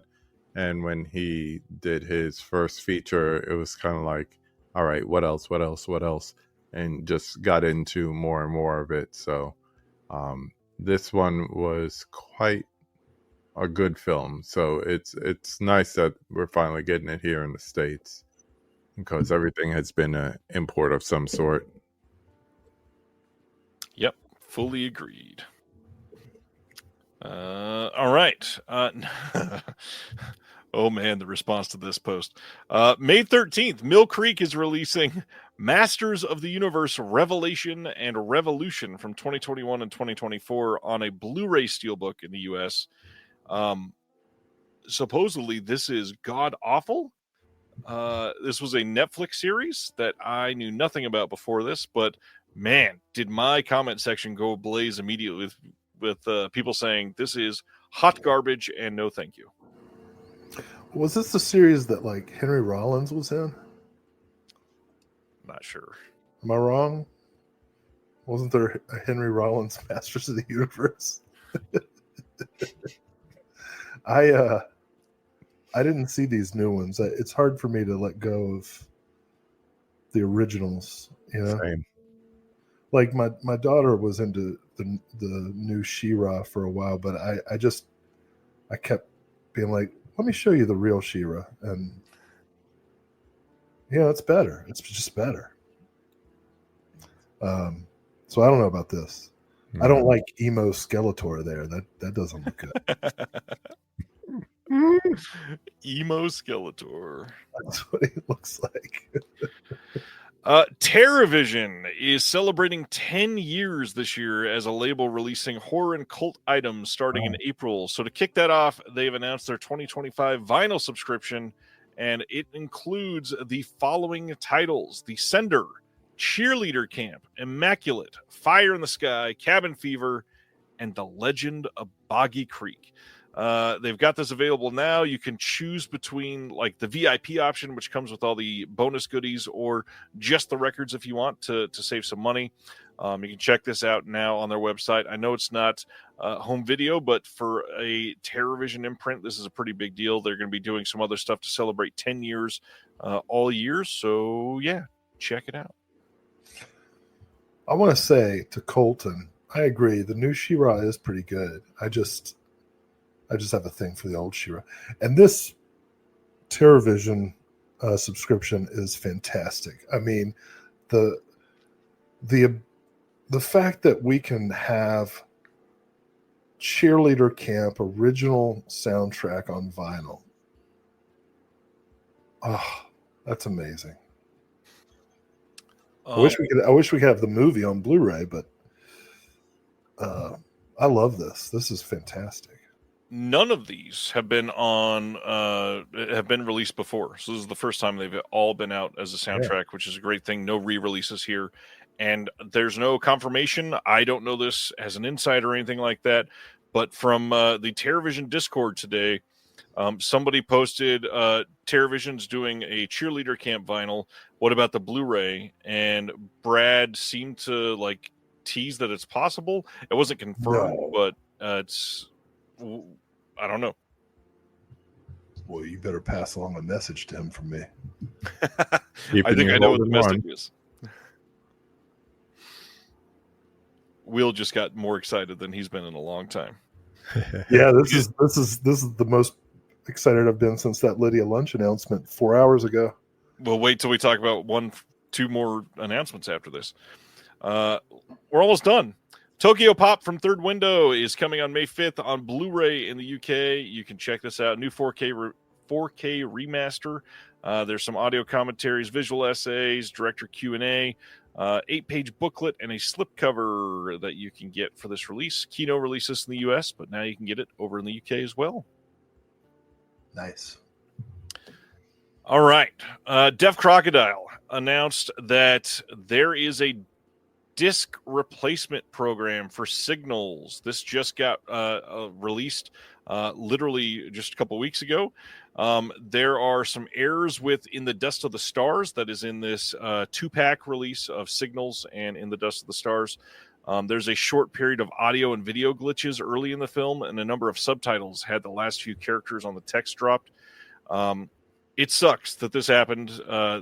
Caught this early though, and fixing it. They say we pride ourselves on providing the best possible viewing experience. Realize these errors can be quite distracting. If you got this from Deaf Crocodile or Diabolic, you don't need to do anything. They're going to ship them directly to you. You don't need to request it, nothing like that. If you got it from another retailer, email your proof of purchase to email your proof of purchase to disc-replacement@deafcrocodile.com, and they will get that sent to you. They're going to follow up once there's replacement discs in hand and they begin shipping. And then they wanted to say this is the first time that they've ever had to deal with errors like this, and they've already made changes to their process to make sure it doesn't happen again. Obviously, this is frustrating for customers, but also it's frustrating for them. Hopefully, people understand that this shouldn't take away from their long history of extremely high-quality things. Well, you're broadcasting a signal into outer space. You got to expect it's going to get broken up a little bit. Yeah. Yeah. I'm glad that they were able to attend to it so quickly. Yes, and that's the big thing here, too, is they've not had, 3 months of people saying, hey, this sucks, somebody fix it, like some other companies owned by the Hut Group have. So it's nice that a company can recognize something and offer to replace it before it becomes a thing, basically. All right. 2 more things to talk about, and these are pretty damn big. First is Jared from Mondo Macabro clued me into this tonight. There is a brand new boutique label on the market called Petroglyph Media. You can get this on Blu-ray right now. You got Funeral Siniestro, and on the other side of the disc, you've got Triangulo de Oro. These are from 1977 and 1985. This is a double feature of Jairo Pinilla films, and this is a label that's going to be focusing on South American films. For this release, they've given Funeral Siniestro a 2K restoration from the only surviving elements, a 35mm theatrical exhibition print courtesy of Fundación Patrimonio Filmico Colombiano, and Triangulo de Oro has been transferred from a 1-inch tape master from Mr. Pinilla's private collection. The slipcover is embossed and has UV spot gloss, and it's limited to only 1,000 units with new artwork. And you can only buy 2 of these at a time. This is a U.S.-based company, and I cannot wait to see what else they do. This is great. I had not heard that this was happening. And, I think I need to get this because South American films is not something that we see a lot of releases for. I'm surprised that Funeral Siniestro has any surviving elements, You almost got me there. Good job. KB's ready for bed. Oh my God. Yeah, it's humid down there, man. Yeah, it's hard to archive the stuff. It's true. All right. And then one of the biggest announcements I don't believe it. Just came out before we went live. Michael Felsher over at Red Shirt Pictures has announced that working with Synapse, they are working towards releases of Fright Night Part 2, Hello Mary Lou Prom Night 2, Prom Night 3, The Last Kiss, Prom Night 4, Deliver Us from Evil, underrated, 976 Evil 2, Angel of Heat, and possibly, they have the rights for it, but they got to check on elements, a 4K UHD release of Prom Night. 976 Evil 2 is Prime Wynorski. On top of that, Synapse has indicated that on Twitter, in response to one of the comments on these, Fright Night 2 will be a 4K UHD. Thank goodness the Menendez brothers finally got justice. That's what's doing this. You all know the story, right? Yes. Okay. Well, of course, and this is not a criticism of Synapse, because I respect their diligence for quality control. But the key line in this announcement is that there are no release dates for any of these titles at this time. Well, and even worse, they say they can't even say still in production because many of them have not even started production yet. So the hard part is They have not even scanned the elements for these. We have no idea what's going to come up. I'd like to say this is super exciting and can't wait to buy these later this year. That's just not the case. They've even said Friday Night Part 2 will not be in 2025, so don't ask for it. But these are awesome, though. These are Angel of Heat. Oh, my God. All of these are wish list items for me. I mean, it could literally be 5 or 6 years before we see the last of the titles on this list. Literally. No chance. It's good to know that they're coming and For sure. There's a possibility. And sometimes it's just the magic of getting that restoration done and knowing it's not going to be like some, I don't know, digital upgrade or something like that. So, right. And gives you time for features too. So. And they really wanted to highlight that Red Shirt Pictures is putting these out, not Synapse. Synapse is working with them and overseeing distribution. But Michael Felsher's company, Red Shirt Pictures, is the releasing company, just like it was for Trick or Treat.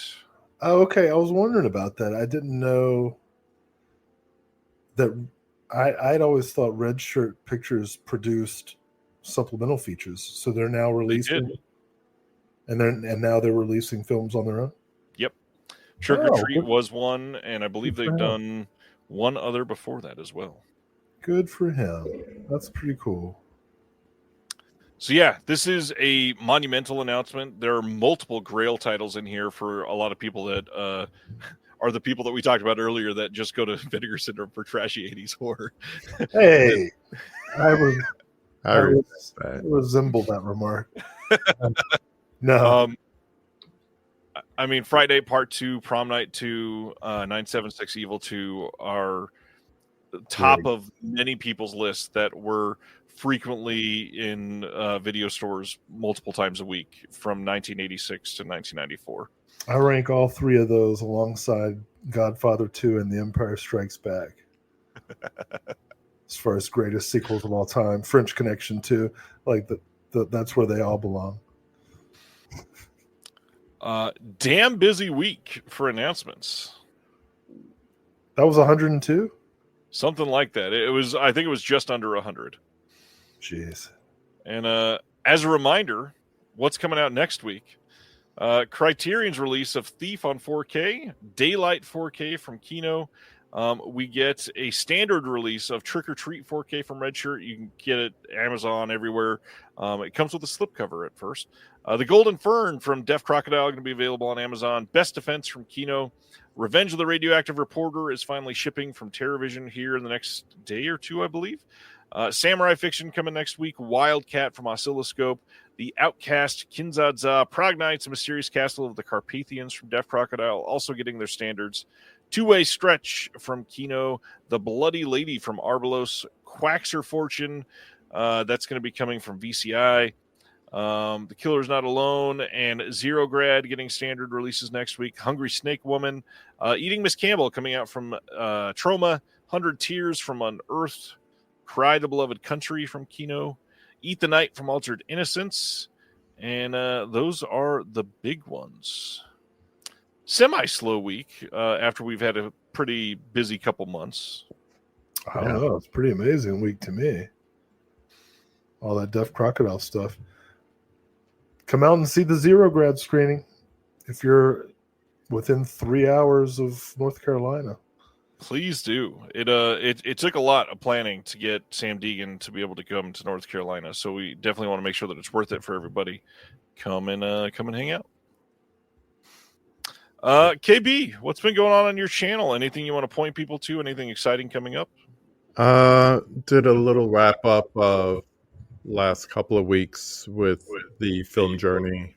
I have my Unwrapped series coming back, and I have a couple of conversations coming up soon.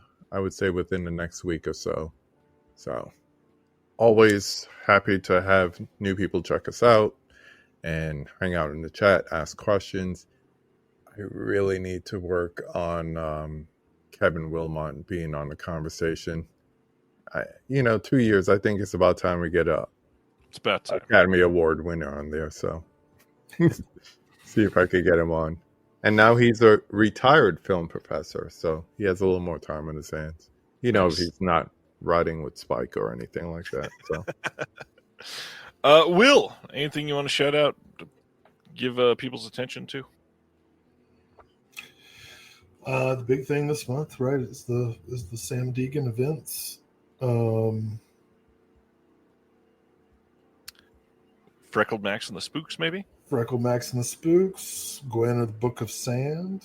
Do you have anything else? Not that has just been announced. There's about a bunch of stuff about to be announced. Finishing up a title, actually 3 or 4 titles over the next few days between us. Lots going on right now behind the scenes for sure. I'll give a shout out to Paul Tazwell.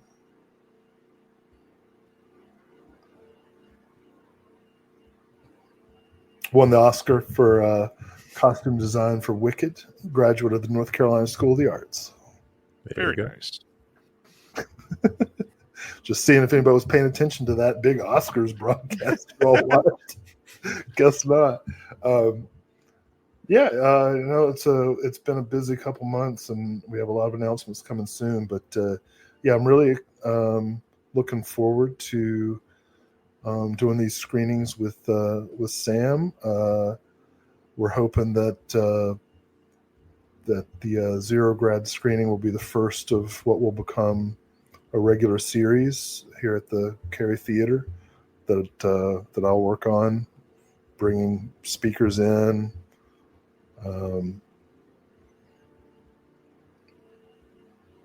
As for that, other than that, just, pray for me and I'll pray for you.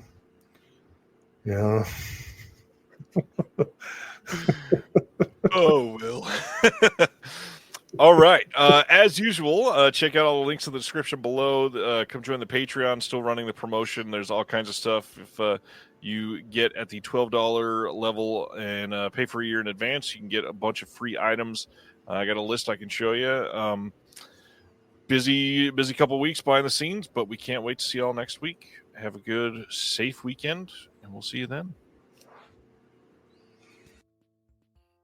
Thank you for watching The Disconnected. On the way out, make sure that you are subscribed to the channel, that you've liked the video, and that you've copied the link to be able to share it with someone else that may appreciate this.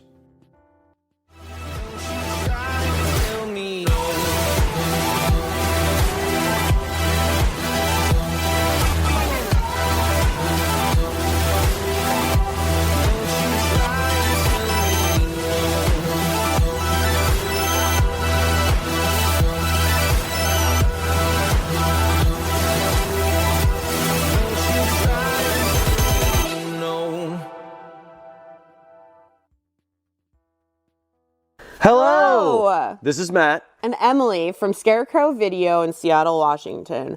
Did you know that we have the largest video collection in the world? We have over 146,000 titles and growing. That's over 3 times more than Netflix, Amazon, Max, and Hulu combined. Plus, Scarecrow now offers rent-by-mail service throughout the U.S., so check out scarecrowvideo.org for details. You can catch Emily and I, or Matt and I, if that was going to be you saying that, on our bi-weekly YouTube show, Viva Physical Media, for video recommendations and so much more. See ya! Bye!